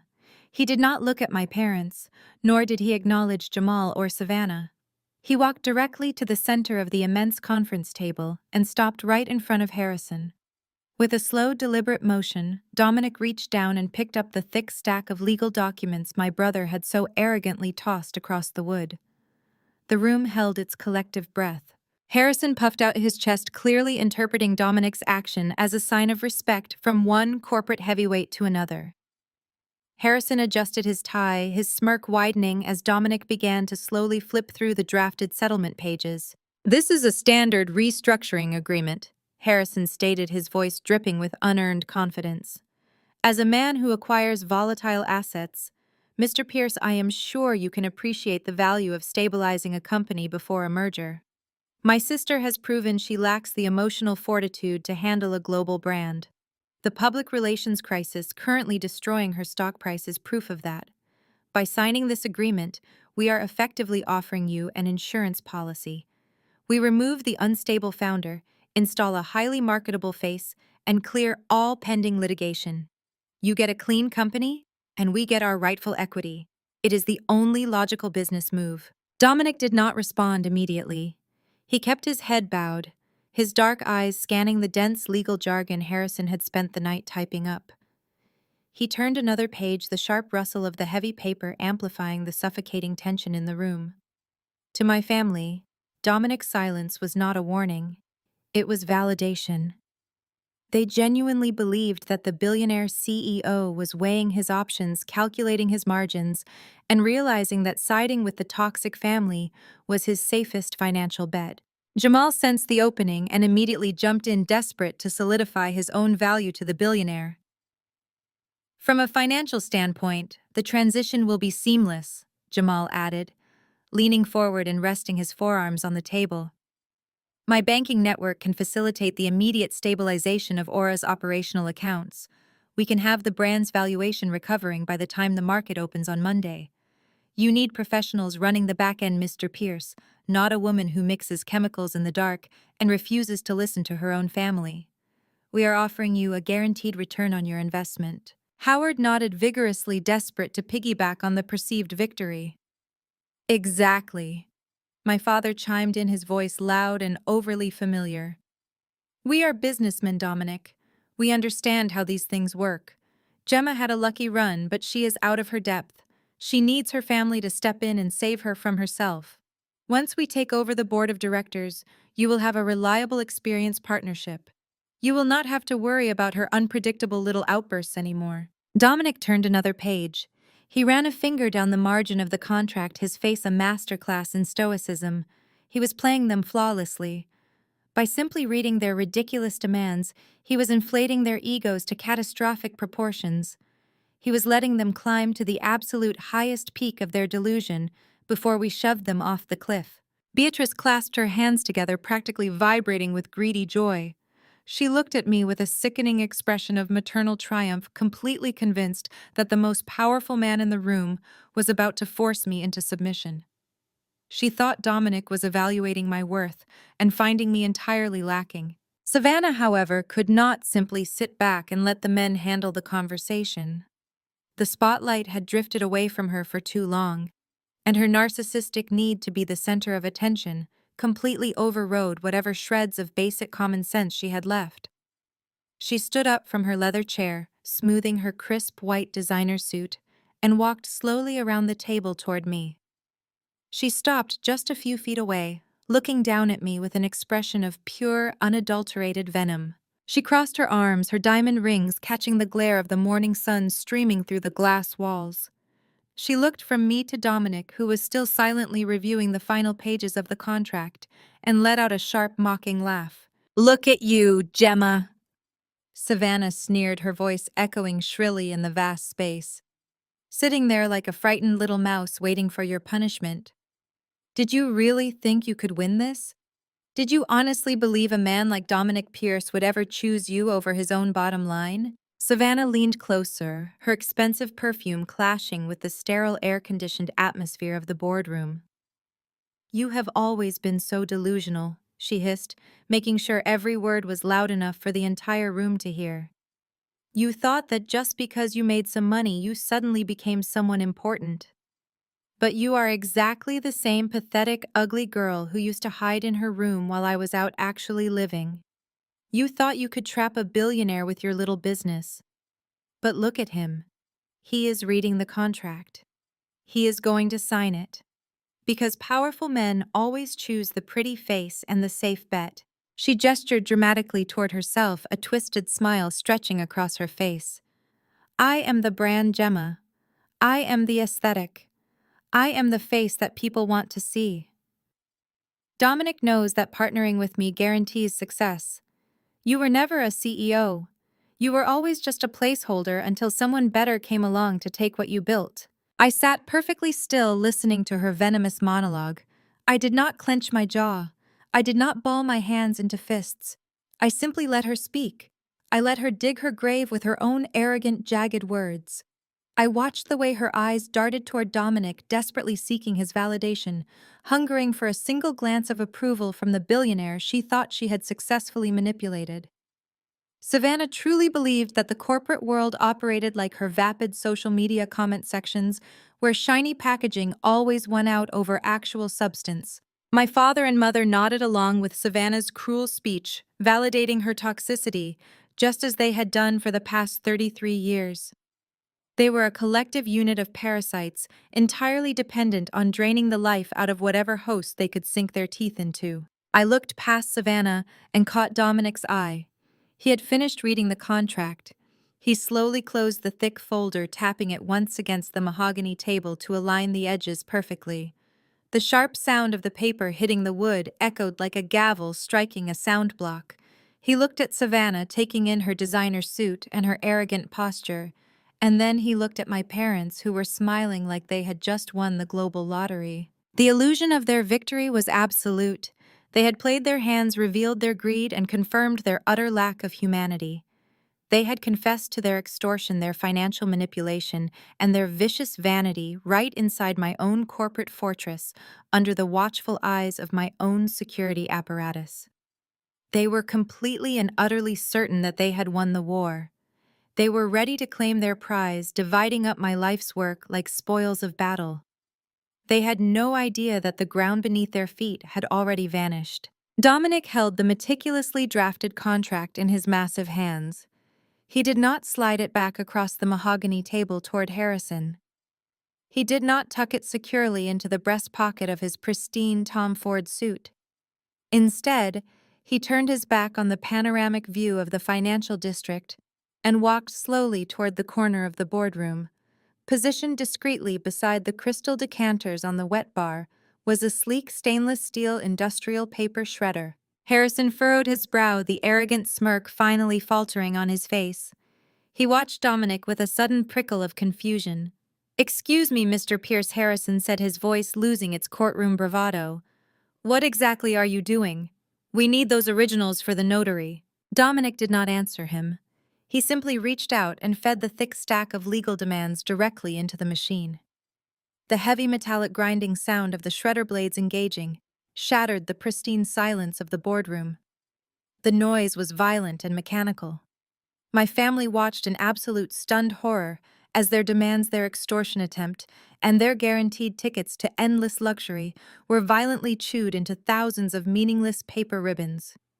Savannah let out a sharp gasp, her hand flying to her mouth. Howard shot out of his leather chair, his face turning a dangerous shade of crimson. "What the hell is the meaning of this?"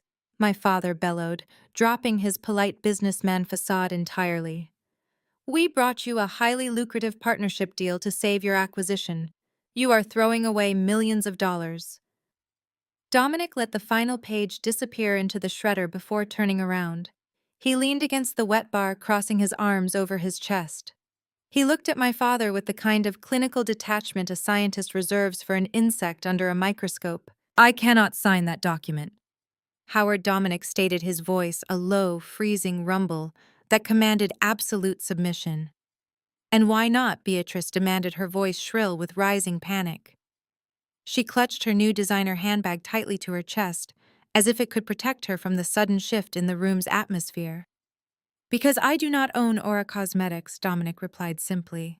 The family froze. Harrison blinked rapidly, his legal mind frantically trying to process the statement. "Of course you do not own it yet," Harrison argued, stepping forward and pointing a trembling finger at Dominic. "The acquisition has not closed. That is exactly why we brought you the settlement. We are offering you the controlling stake so you can finalize the buyout without the intellectual property litigation hanging over your head." Dominic laughed. It was a dark, terrifying sound that made Jamal physically recoil. "You fundamentally misunderstand the reality of your situation," Dominic said, his gaze locking onto my arrogant brother. "You walked into this building operating under the assumption that Gemma was selling her empire to me to escape your pathetic public relations circus. You assumed I was acquiring a distressed asset. You assumed wrong.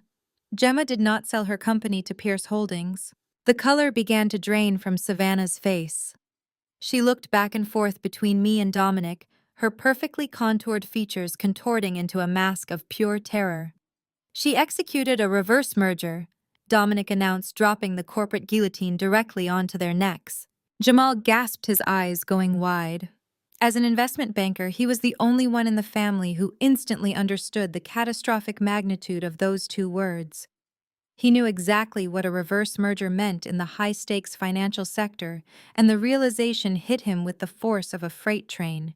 He slumped back into his chair, all the air leaving his lungs. "What does that mean?" Beatrice shrieked, looking frantically at her son-in-law. "Jamal, what is he talking about?" "It means," Dominic continued, cutting off any chance for Jamal to speak, "that Gemma leveraged the staggering capital of Aura Cosmetics to absorb my global conglomerate. The Securities and Exchange Commission filings were finalized and sealed this morning. She did not just keep her own company. She swallowed mine whole. She absorbed our real estate portfolios, our commercial banking divisions, and our luxury acquisition branches. She is not my acquisition target. She is the majority shareholder of Pierce Holdings. She is my boss. The silence that followed was absolute. It was the sound of a structural collapse, the deafening quiet of an entire universe shattering into microscopic pieces. The color completely vanished from my parents' faces, leaving them looking like hollow, aging ghosts. Howard stumbled backward, his legs hitting the edge of his leather chair before he collapsed heavily into it. His chest heaved as he stared at me, trying to reconcile the image of the daughter he had called ugly and useless with the apex predator who now owned the very skyscraper he was sitting inside. Savannah's mouth hung open. She shook her head in violent denial, unable to process the fact that the sister she had mocked her entire life had just conquered a man she viewed as a corporate god. "No, Savannah," whispered her voice, trembling with absolute denial. "No, that is impossible. She makes face cream. She is just a girl who mixes lotions. You are lying." "I am completely serious," Dominic stated coldly. "You are currently standing in a building that she legally controls. You are sitting at a table that she owns." I decided it was time to end their agonizing suspense and begin the execution. I placed my hands flat on the polished mahogany and pushed myself up from my chair. I stood at the head of the table, looking down at the 5 people who had spent my entire existence trying to destroy my spirit. The shift in power was not just psychological anymore. It was physical, legal, and absolute. I was no longer the outcast of the family. I was the executioner. I walked slowly around the edge of the conference table. Every eye tracked my movements with terrified fascination. I stopped near the control panel mounted on the glass wall. I picked up a sleek silver remote control. "You came here today to demand equity for your suffering," I said, my voice echoing with lethal precision. "You demanded compensation for the sheer embarrassment of sharing my bloodline. You demanded my money to save your estate, and you threatened to ruin my life if I did not comply." I pressed a button on the remote control. The mechanical hum of the massive boardroom projector screen lowering from the ceiling filled the quiet room. "But you made one fatal miscalculation." I continued watching the stark white screen descend behind me. "You assumed I was playing defense. I have not been defending myself against you. I have been investigating you. And what I found is going to ensure that none of you ever demand anything from anyone ever again. Let us start with the face of the brand." I pressed the next button and the high-definition projector flared to life, casting a brilliant, unforgiving light across the darkened boardroom. The crisp white background of the laboratory report illuminated Savannah's face, highlighting the sheer terror spreading across her perfectly contoured features.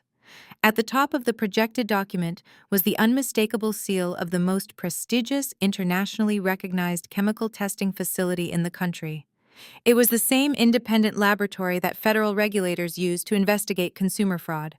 Below the seal was a meticulous line-by-line molecular breakdown. "What you are looking at," I announced, my voice slicing through the heavy silence of the boardroom, "is the definitive certified chemical analysis of the so-called secret family skincare recipe you have been aggressively promoting to millions of vulnerable followers." Savannah gripped the edge of the mahogany table, her knuckles turned stark white. "You fabricated that," she hissed, though her voice lacked any real conviction. Her eyes darted frantically across the complex chemical equations and highlighted text on the screen. "You paid someone to type that up just to scare me." "I did not have to pay anyone to fabricate anything, Savannah," I replied smoothly, taking a slow step toward her side of the table. The truth was cheap enough on its own. Literally. The laboratory purchased exactly 3 bottles of your highly promoted miracle serum. They ran it through a mass spectrometer. Do you want to know what they found in this revolutionary ancient family formula you claim I stole from you? I pressed the remote control. A new slide appeared, zooming in on the conclusion of the laboratory report. The text was highlighted in bright, unavoidable yellow. "Your secret recipe," I read aloud, enunciating every single syllable with maximum impact, consists of a generic 89-cent bulk drugstore moisturizer base, aggressively mixed with low-grade commercially available kitchen olive oil. The lab also noted traces of artificial vanilla fragrance commonly found in dollar store candles. There are 0 botanical extracts. There are no active anti-aging ingredients.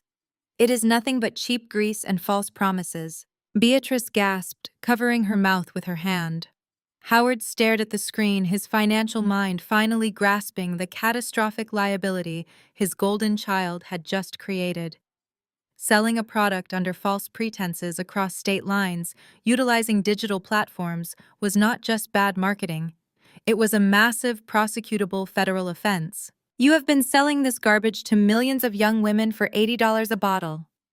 I continued, my gaze locking onto Savannah's panicked eyes. You built your entire online empire by promising your followers a luxury experience, and you delivered them cooking oil. You committed blatant, undeniable consumer fraud on a massive, highly publicized scale. Savannah swallowed hard. A bead of sweat ruined her flawless foundation trailing down her neck. Even if that is true, she stammered, her voice trembling as she desperately searched for a lifeline. It does not matter. My followers love me. They trust me. My management agency will just spin it as a manufacturing error. We will blame the fulfillment center. You cannot destroy my brand with one stupid lab report, Gemma. I am too big to cancel. That is where you are wrong, I said, leaning over the table to look her dead in the eyes. I am not trying to destroy your brand, Savannah. Your brand is already dead. You just have not felt the rigor mortis set in yet. I stood back up and smoothed my dress. You see, I did not just bring this certified laboratory analysis to our little family meeting today. That would be selfish. Information this valuable deserves to be shared. Last night at exactly 8 o'clock, my corporate legal team sent a certified copy of this exact chemical breakdown to every single one of your major sponsors. We forwarded the fraud analysis to your brand partners, your affiliate marketing networks, and the executive board of the talent agency that currently represents you. The silence in the room was absolute. Then, right on cue, a sharp, aggressive buzzing sound fractured the quiet. Savannah's expensive smartphone, which she had carelessly tossed onto the mahogany table when she strutted into the room, began to vibrate violently against the polished wood. The screen illuminated, flashing a high-priority email notification. A second later, a text message alert popped up. Then another. Then 3 more in rapid succession. The phone began buzzing continuously, dancing across the table like a dying insect. "Pick it up!" I commanded, my voice echoing with icy authority. "Pick up your phone, Savannah. Look at your empire." Savannah's hands were shaking violently as she reached for the device. She swiped to unlock the screen. I watched the remaining color drain completely from her face. Her lips parted in a silent scream of absolute horror. The notifications were a relentless, unstoppable avalanche of professional ruin. Her talent agency had sent a termination of contract notice, effective immediately, citing a catastrophic breach of their morality and fraud clauses. A major international cosmetics retailer, the one that carried her exclusive product line, had emailed to inform her they were pulling all her inventory from their shelves globally.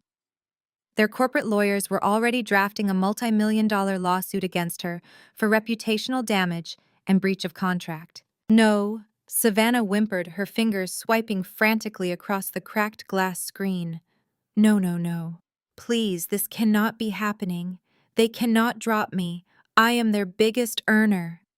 Her phone began to ring loudly. The caller identification displayed the name of her lead public relations manager. Savannah answered it on speakerphone, her fingers trembling so badly she nearly dropped the device. "Savannah," a frantic, furious voice yelled through the speaker. "You are completely toxic. The lab report just leaked to the mainstream beauty blogs. The internet is tearing you apart. You are trending worldwide for consumer fraud. Do not call this office again. We are dropping you." The line went dead. The public relations manager had severed ties in 15 seconds. Savannah dropped the phone onto the table as if it had physically burned her. She let out a guttural, agonizing scream, clutching her hair. She turned to Jamal, grabbing the lapels of his custom navy suit. Jamal, do something, she shrieked, tears of absolute devastation ruining her perfectly styled face. Call your lawyers, buy the blogs. Fix this. You have to fix this right now. But Jamal physically shoved her hands away. He was not looking at her. He was staring at the second red folder sitting on my desk, the horrifying realization dawning on him that if I had dismantled his wife this thoroughly, I was undoubtedly coming for him next. He shrank back into his leather chair, abandoning Savannah completely to her fate. Beatrice tried to reach out to comfort her golden child, but Savannah slapped her mother's hand away, spiraling into a total, unhinged panic attack. She was no longer a wealthy influencer. She was a publicly disgraced fraud facing massive corporate lawsuits, completely stripped of her income, her sponsors, and her fake identity.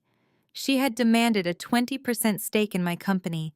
Instead, she had just lost absolutely everything she owned. I picked up the remote control again. One down, I said quietly, my voice slicing through Savannah's hysterical sobbing. I turned my gaze directly to my brother-in-law. Jamal felt the blood freeze in his veins. Now let us talk about the bank. I picked up the second red folder from the pristine surface of my desk. I did not hand it to him gently. I threw it. The heavy cardstock slid rapidly across the polished mahogany, stopping with a sharp slap right against Jamal's clenched fists. He stared down at the bright red cover as if it were a venomous snake preparing to strike. His chest was rising and falling in shallow, panicked breaths, the custom tailoring of his navy suit suddenly looking suffocatingly tight around his broad shoulders. Open it, I commanded, leaning my weight against the conference table. Or are you too terrified to look at your own ledger? Jamal did not move.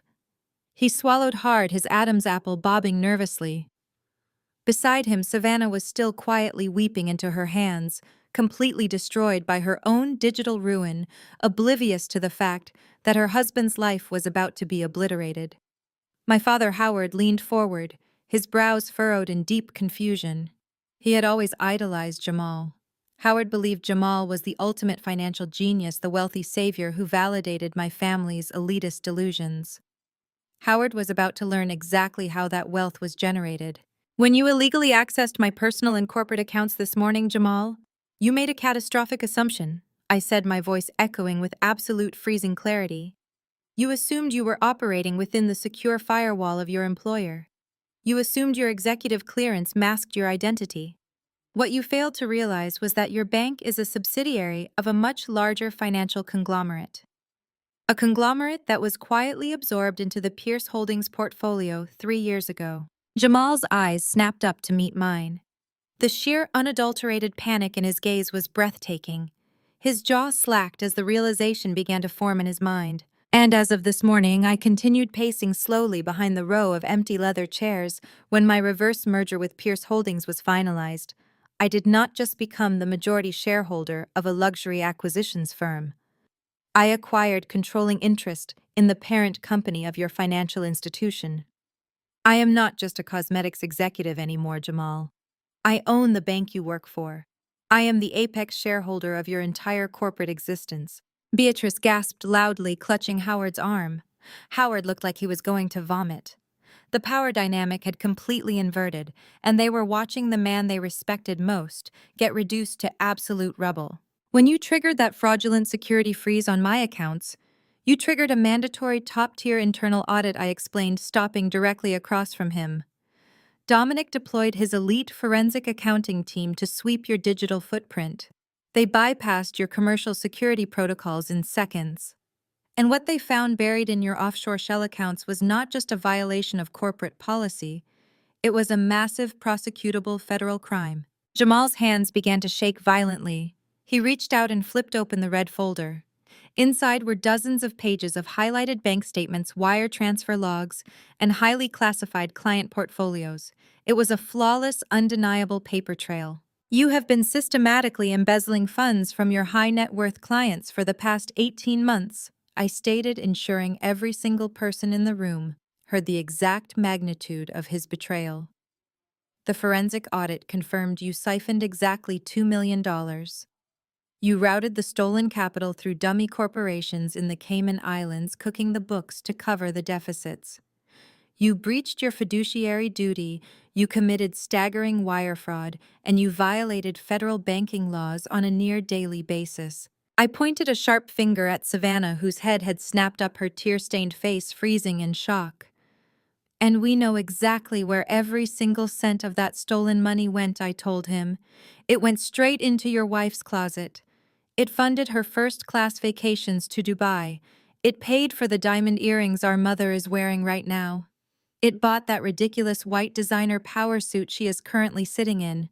You stole $2 million from innocent people just to feed the bottomless black hole of her vanity. Jamal shot up from his chair. The heavy piece of furniture tipped backward and crashed loudly against the floor. He was sweating profusely, his perfectly manicured image completely destroyed. He looked wildly around the room, his eyes darting toward the glass doors, then back to the panoramic windows. "This is a lie," Jamal shouted, his voice cracking with sheer desperation. "You manipulated those documents. I am a senior executive. My clients trust me. I will sue you for defamation. I will have you arrested for corporate espionage." "You are in no position to sue anyone," Dominic intervened, his deep, resonant voice effortlessly crushing Jamal's hysterical outburst. Dominic stepped forward, his presence alone forcing Jamal to shrink back against the mahogany table. As the majority shareholder, Gemma has a strict, non-negotiable fiduciary obligation to report any internal financial crimes directly to the authorities. She cannot legally hide your embezzlement, even if she wanted to. And trust me, she does not want to. I smiled a cold, unforgiving smile. "Dominic is absolutely right," I said softly. "We did not keep this internal, Jamal." 3 hours ago, my corporate compliance officers handed this exact red folder over to the Securities and Exchange Commission. We also forwarded the complete unredacted forensic audit directly to the regional field office of the Federal Bureau of Investigation. Jamal stumbled sideways, grabbing the edge of the table to keep himself from collapsing onto the carpet. His breathing became ragged, harsh gasps echoing in the silent boardroom. In fact, I continued glancing casually at the luxury watch on my wrist. "I suggest you take a good look out those windows. The federal agents do not like to be kept waiting." Jamal spun around, his frantic gaze searching the streets far below. While he could not see the ground level from 50 stories up, the reality of my words slammed into him like a physical execution. The FBI was currently standing in the sleek marble lobby of the Pierce Holdings Tower. They had badges, they had handcuffs, and they had a federal warrant for his immediate arrest. He was not going back to his corner office. He was not going back to his luxury estate. He was going to spend the next 20 years in a federal penitentiary. The dam finally broke.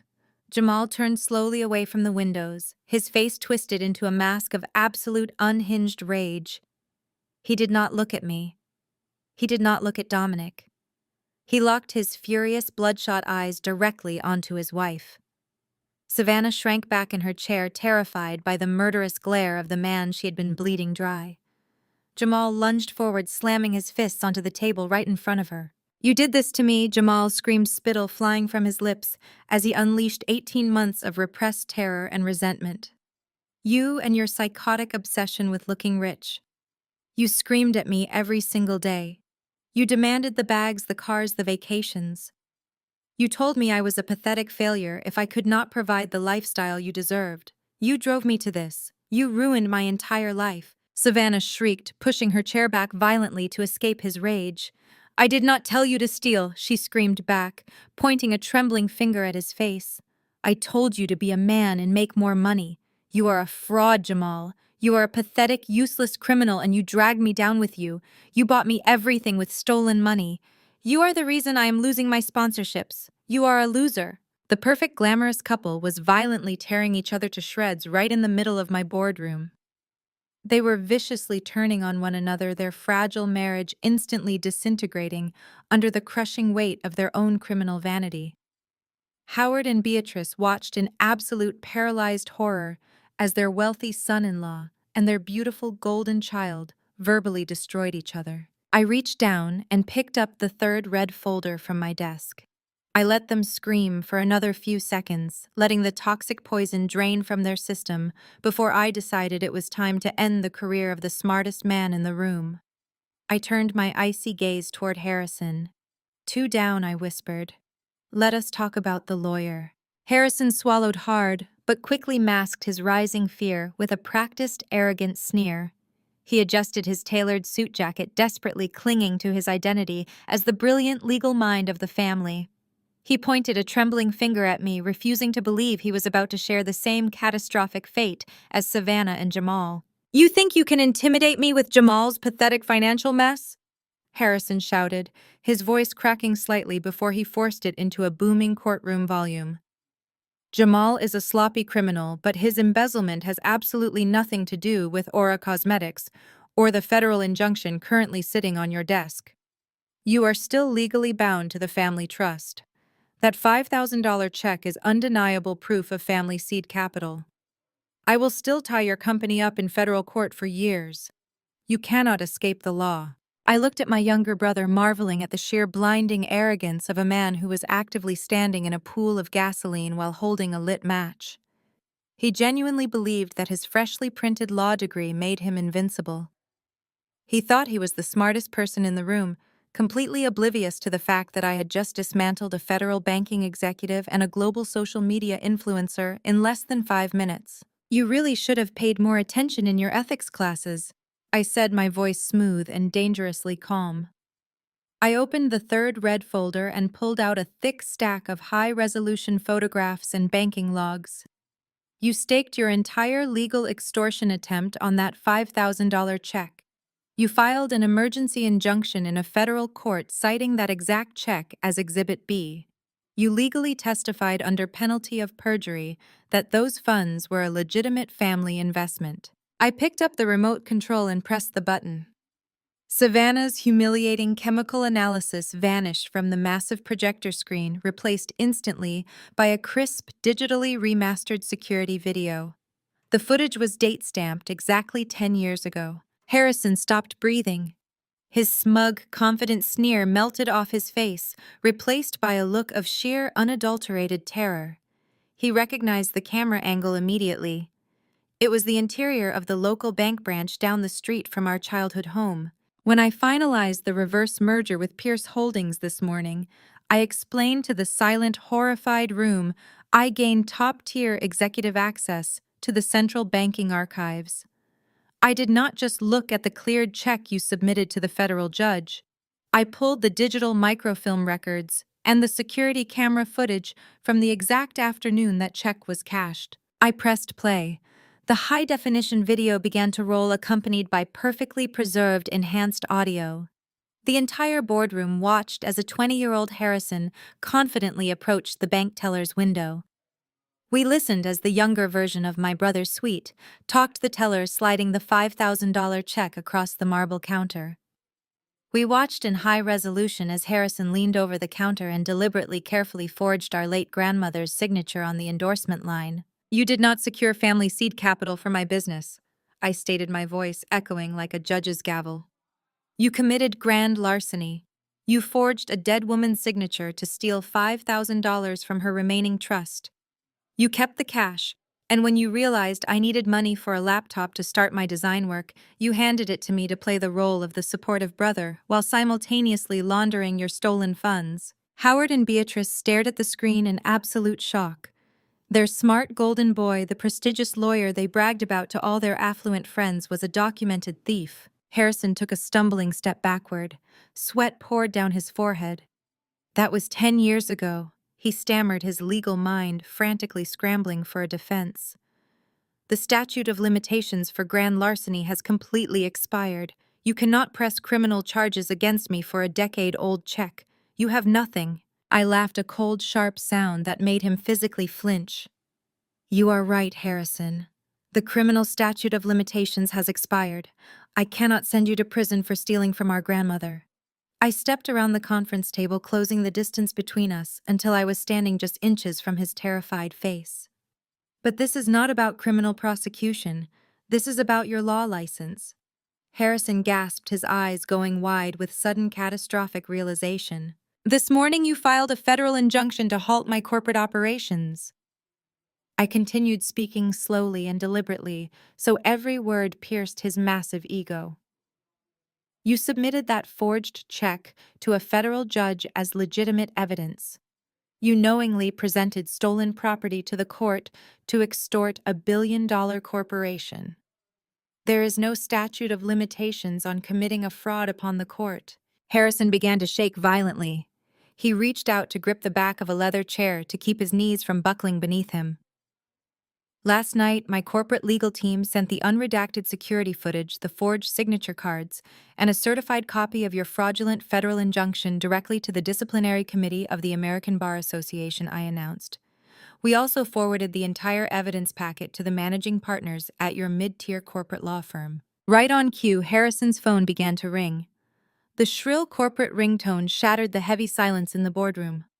Harrison pulled his phone from his pocket with trembling hands. The caller identification displayed the name of his firm's senior managing partner. Harrison stared at the screen, completely paralyzed by fear. "Answer it!" Dominic commanded, his voice booming from the back of the room with absolute authority. "Answer your boss, Harrison." Harrison slowly lifted the phone to his ear, his hand shaking so badly he nearly dropped the expensive device. He did not even have the chance to say hello. The furious voice of his managing partner screamed through the receiver loud enough for the entire boardroom to hear. "You are fired effective immediately," the senior partner roared over the line. "Security is packing your desk right now. The American Bar Association just notified us that you submitted forged documents to a federal judge in a corporate extortion scheme. You have disgraced this firm. You will be disbarred by the end of the month, and we are cooperating fully with the Ethics Committee to ensure you never practice law in this country again." The line went dead. Harrison dropped his phone. It hit the mahogany table with a hollow thud. The self-proclaimed genius of the family, the arrogant, ruthless lawyer who thought he could outsmart a billionaire, was completely ruined. His entire identity, his prestigious career, and his future earning potential had been permanently eradicated in less than 3 minutes. Harrison collapsed into his chair, burying his face in his hands, completely broken. He had nothing left to say. There were no more legal threats, no more smug smiles, no more arrogant lectures about corporate structuring. He was just a disgraced, unemployed fraud facing a lifetime of professional ruin. I turned my back on my sobbing brother and looked at my parents. Beatrice and Howard were clutching each other, their faces completely devoid of color, trembling in absolute terror. They had just watched their 2 golden children and their wealthy son-in-law get systematically dismantled and destroyed. They were the only ones left. I walked back to my desk and picked up the 4th and final red folder. I looked at the 2 people who had brought me into this world only to treat me like a disease. "3 down," I said softly, my voice devoid of any mercy. "Now let us talk about the house." Howard and Beatrice were the last ones standing, though they were metaphorically already on their knees. Howard's face was a portrait of complete and utter devastation. The arrogant patriarch who just yesterday had demanded a $3 million check to save his country club lifestyle was now trembling uncontrollably. He looked frantically at Jamal, then at Harrison, desperately seeking some kind of miraculous financial or legal rescue. But both men were completely destroyed, staring blankly at the floor, entirely consumed by their own impending federal indictments and permanent professional ruin. Howard finally looked back at me, his mouth opening and closing as he struggled to find a single word of defense. There was no defense left. The sheer magnitude of their defeat was absolute. Beatrice, realizing that all her champions had been slaughtered in the corporate arena, did the only thing she had left in her manipulative arsenal. She dropped the proud, wealthy matriarch persona completely. With a loud theatrical sob, my mother physically collapsed onto the thick carpet of the boardroom. She fell to her knees right in front of the polished mahogany table. These were not the fake, calculated tears she used to garner sympathy at socialite dinners.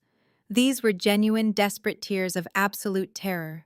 She was staring directly into the abyss of poverty, and it terrified her more than death itself. "Gemma, please!" Beatrice wailed, her voice cracking as she looked up at me with makeup running down her cheeks.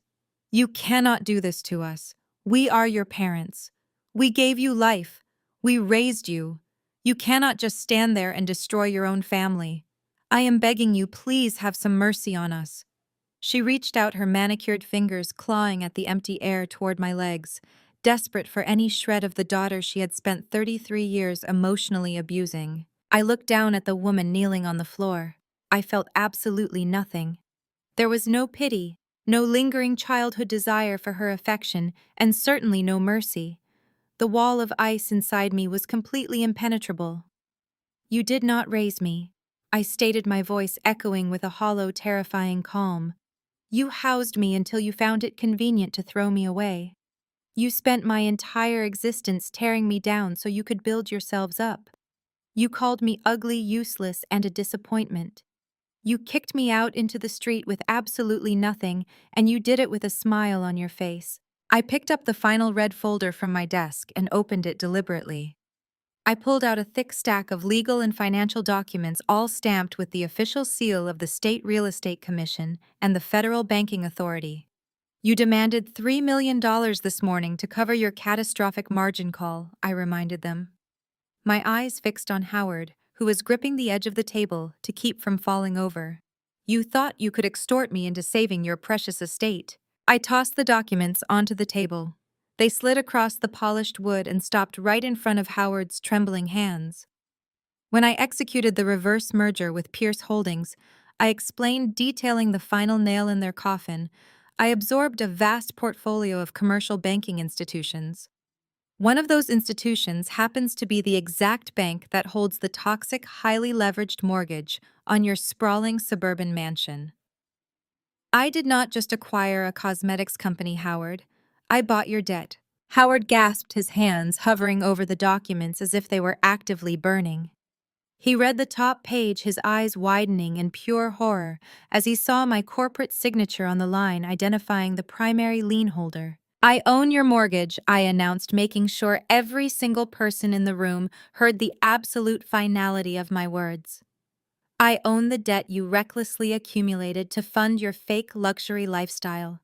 And because you are currently in severe default, and because you failed to meet the margin call requirements by the opening of the financial markets today, I am exercising my legal right as the primary debt holder."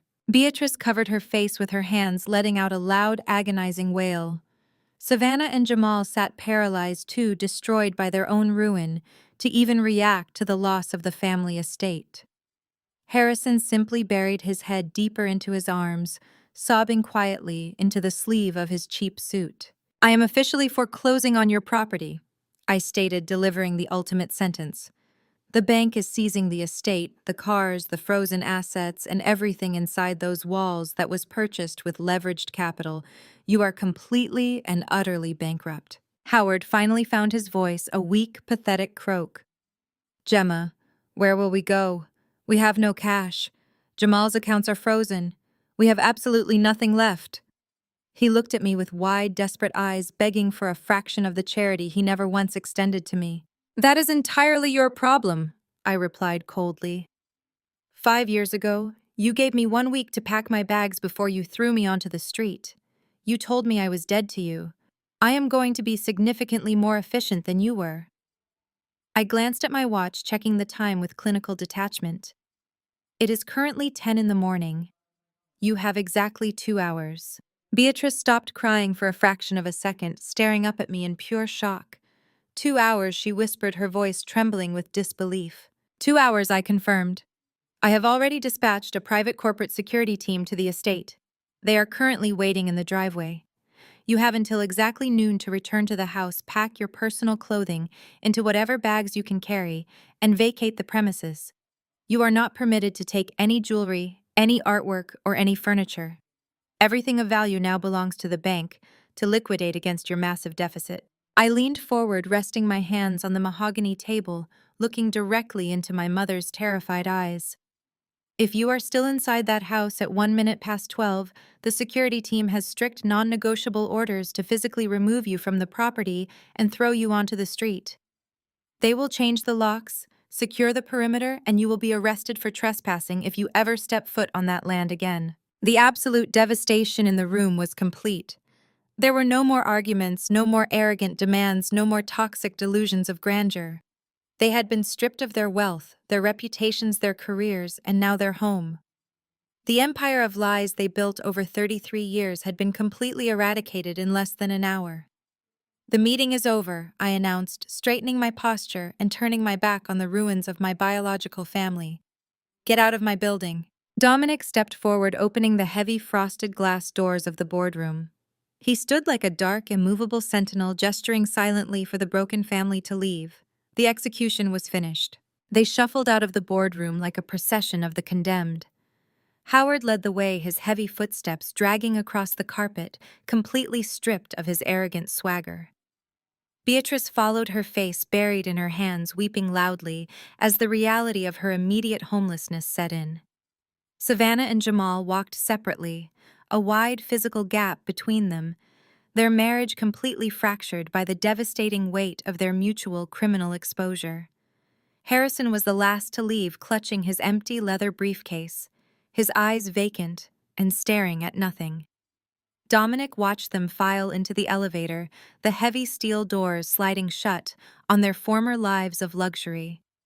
The execution was not just a corporate victory, it was a complete eradication of their toxic legacy. The next 3 months moved with the ruthless, terrifying speed of an avalanche. The fallout was absolute, systematic, and entirely unforgiving. Jamal never even made it out of the building. The moment the elevator doors opened on the ground floor lobby of the Pierce Holdings Tower, he was greeted by 4 armed agents from the Federal Bureau of Investigation. They did not give him the courtesy of a quiet surrender. They threw him against the polished marble wall, snapped heavy steel handcuffs around his wrists, and read him his rights in front of dozens of corporate onlookers. His expensive, custom-tailored Navy suit was roughly searched before he was shoved into the back of an armored federal transport vehicle. The subsequent trial was a rapid, brutal affair. The forensic audit I provided was absolutely bulletproof. Faced with insurmountable evidence of massive wire fraud and embezzlement, Jamal's high-priced defense attorneys abandoned him. He was forced to accept a plea deal that offered zero leniency. The arrogant investment banker who had once sneered at my existence was stripped of his titles, his wealth, and his freedom. He was sentenced to 12 years in a maximum security federal penitentiary. The man who used to dine on caviar and vintage wine now spent his days wearing a standard-issue orange jumpsuit, scrubbing cafeteria trays for pennies an hour. Savannah's descent into ruin was a public spectacle of epic proportions. Her influencer empire completely vaporized within 48 hours. The certified chemical analysis of her fraudulent skincare routine spread across the internet like wildfire. Her millions of followers turned into a rabid digital mob, tearing apart her social media profiles with unrelenting hatred. Every single brand sponsor dropped her, activating the penalty clauses in her contracts. She was hit with a tsunami of corporate lawsuits for breach of morality and consumer fraud.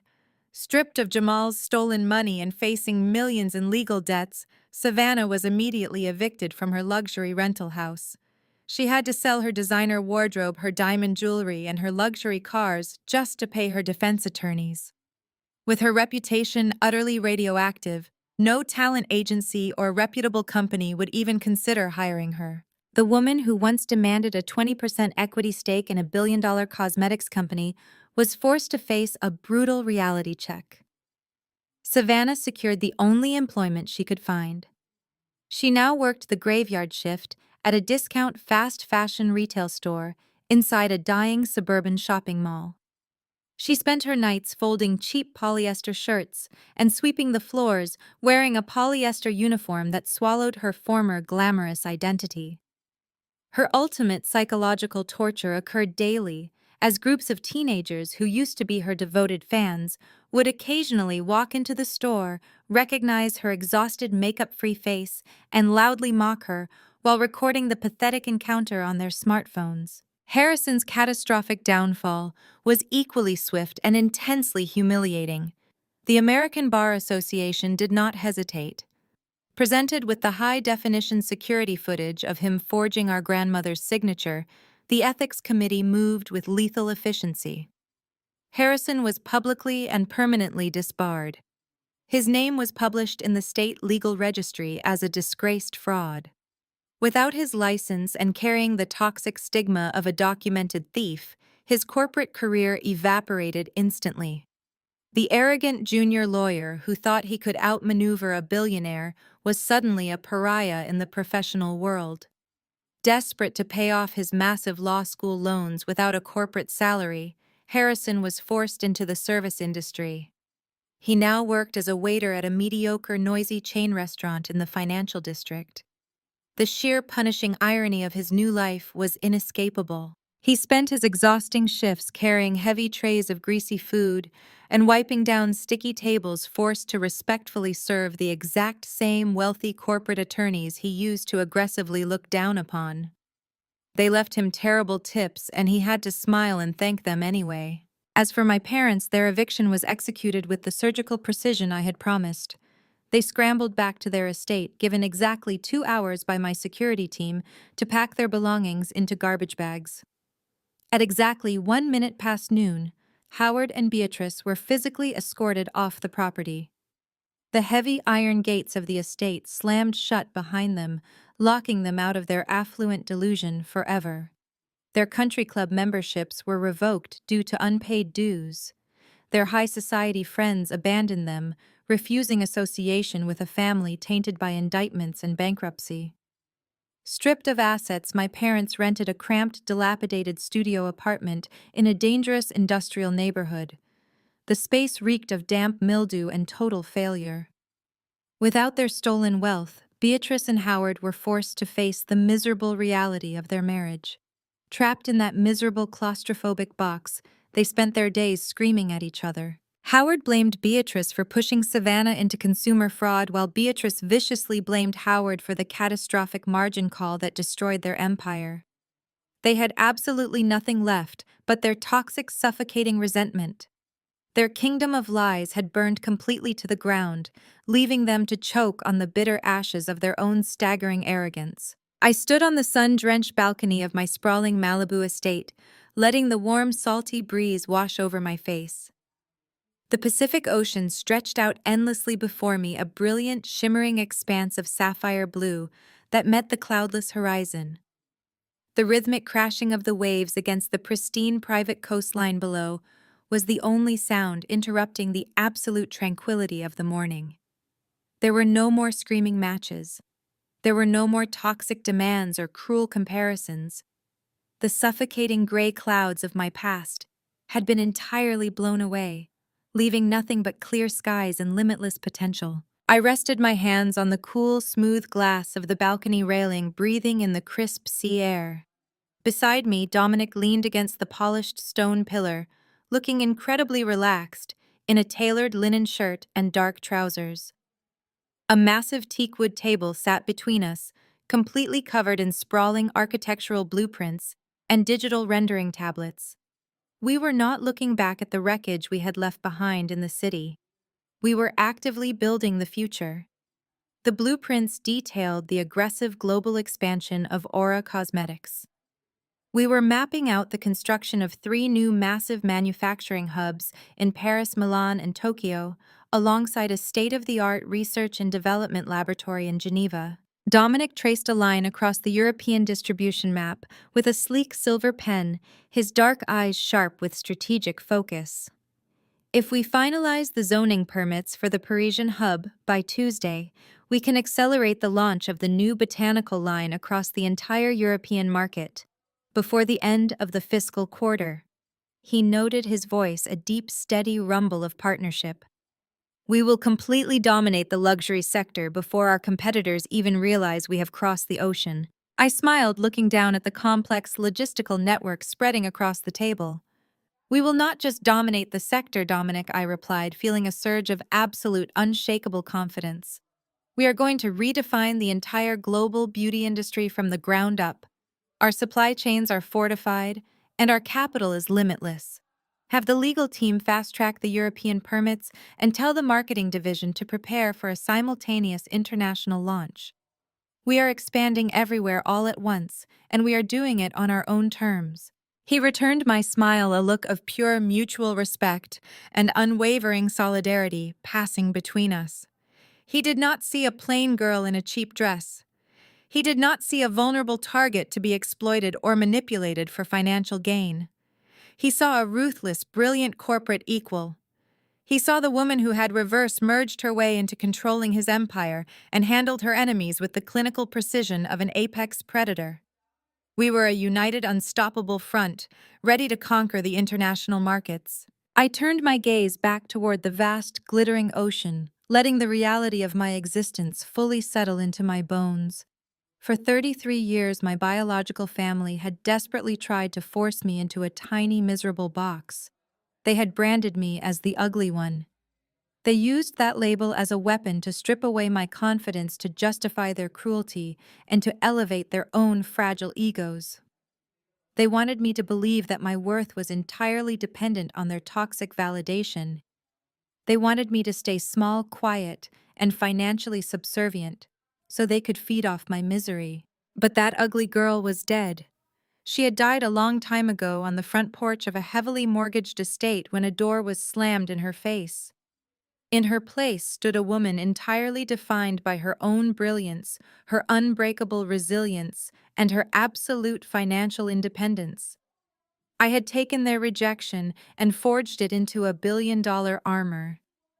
I had taken their insults and used them as fuel to build a global empire that none of them could ever touch. I was no longer defined by the genetic lottery or by the cruel opinions of deeply flawed people. I was defined by my mind, my work ethic, and my staggering success. I picked up my coffee cup, feeling the warm ceramic against my palms. I thought about Howard and Beatrice trapped in their cramped studio apartment, suffocating on their own bitter resentment. I thought about Savannah sweeping the floors of a dying retail store, her fake influencer identity completely eradicated. I thought about Harrison serving greasy food to the corporate lawyers who had permanently disbarred him, and Jamal staring at the concrete walls of a federal penitentiary. They had chased wealth and status with such reckless, greedy desperation that they had completely destroyed their own lives. They had sacrificed their humanity for an illusion and lost absolutely everything in the process. I took a slow sip of my coffee, the taste rich and dark. Family is a word that gets weaponized far too often, I said, speaking into the quiet morning air. Dominic stepped closer, wrapping a strong, supportive arm around my shoulders. He did not interrupt. He simply listened, holding space for the final closure of my past. Society tells us that we owe our blood relatives our absolute loyalty, no matter how much they abuse us. I continued, my voice steady and clear, carrying the weight of hard-won wisdom. They tell us that sharing DNA is a binding contract that requires infinite forgiveness and endless sacrifice. But that is a lie designed to keep victims chained to their abusers. Family isn't blood that bleeds you dry. Family is the people who stand with you when you're pulled into the mud. Family is the people who defend you in crowded rooms, who protect your peace, and who build you up instead of tearing you down. I had to burn my biological tree to the ground to realize that I could plant my own roots in healthier soil. I leaned against Dominic, feeling the solid, unyielding reality of the life I had built. I had walked through absolute hell, survived the emotional execution attempts of the people who were supposed to love me, and emerged completely victorious. My empire was expanding, my wealth was secure, and my spirit was permanently unbroken.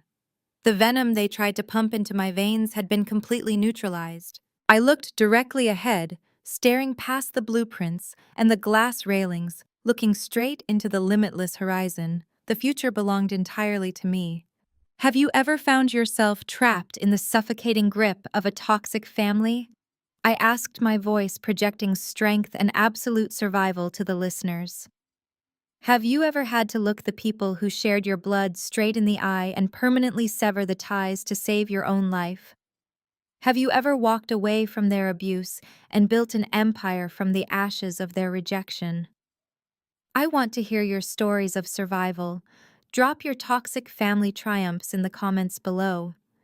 Let the world know exactly how you broke the cycle and reclaimed your power.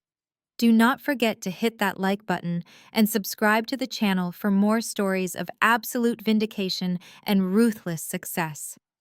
Remember, you are never obligated to set yourself on fire, just to keep toxic people warm. Keep building your empire and never look back. Gemma's journey teaches us a profound and difficult truth about familial obligation. Sharing DNA does not guarantee love, respect, or loyalty. For years, her biological family weaponized her appearance, branding her as the ugly one, to elevate their own fragile egos and strip away her confidence.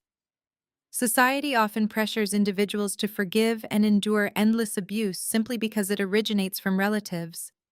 However, this narrative shatters that dangerous illusion, demonstrating that blood ties can sometimes be the very mechanism that bleeds you dry. The most striking takeaway is the absolute necessity of reclaiming your own self-worth.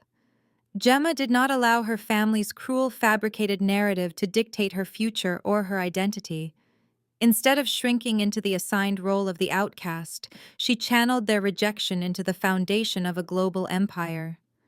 Her resilience highlights that our value is never determined by the validation of those who actively refuse to see our brilliance. True empowerment comes from recognizing that we possess the agency to define our own success and establish our own standards of beauty and strength. Furthermore, the story illustrates the courage required to walk away. Setting unyielding boundaries is frequently misinterpreted as an act of cruelty, but Gemma shows us it is the ultimate act of self-preservation. Cutting off toxic individuals, even parents or siblings, is sometimes the only way to survive, heal, and thrive. True family is not an accident of birth. It is composed of the people who stand with you when you are pulled into the mud, not the ones pushing you down. Evaluate the relationships in your own life today and find the courage to permanently sever the ties that demand your suffering.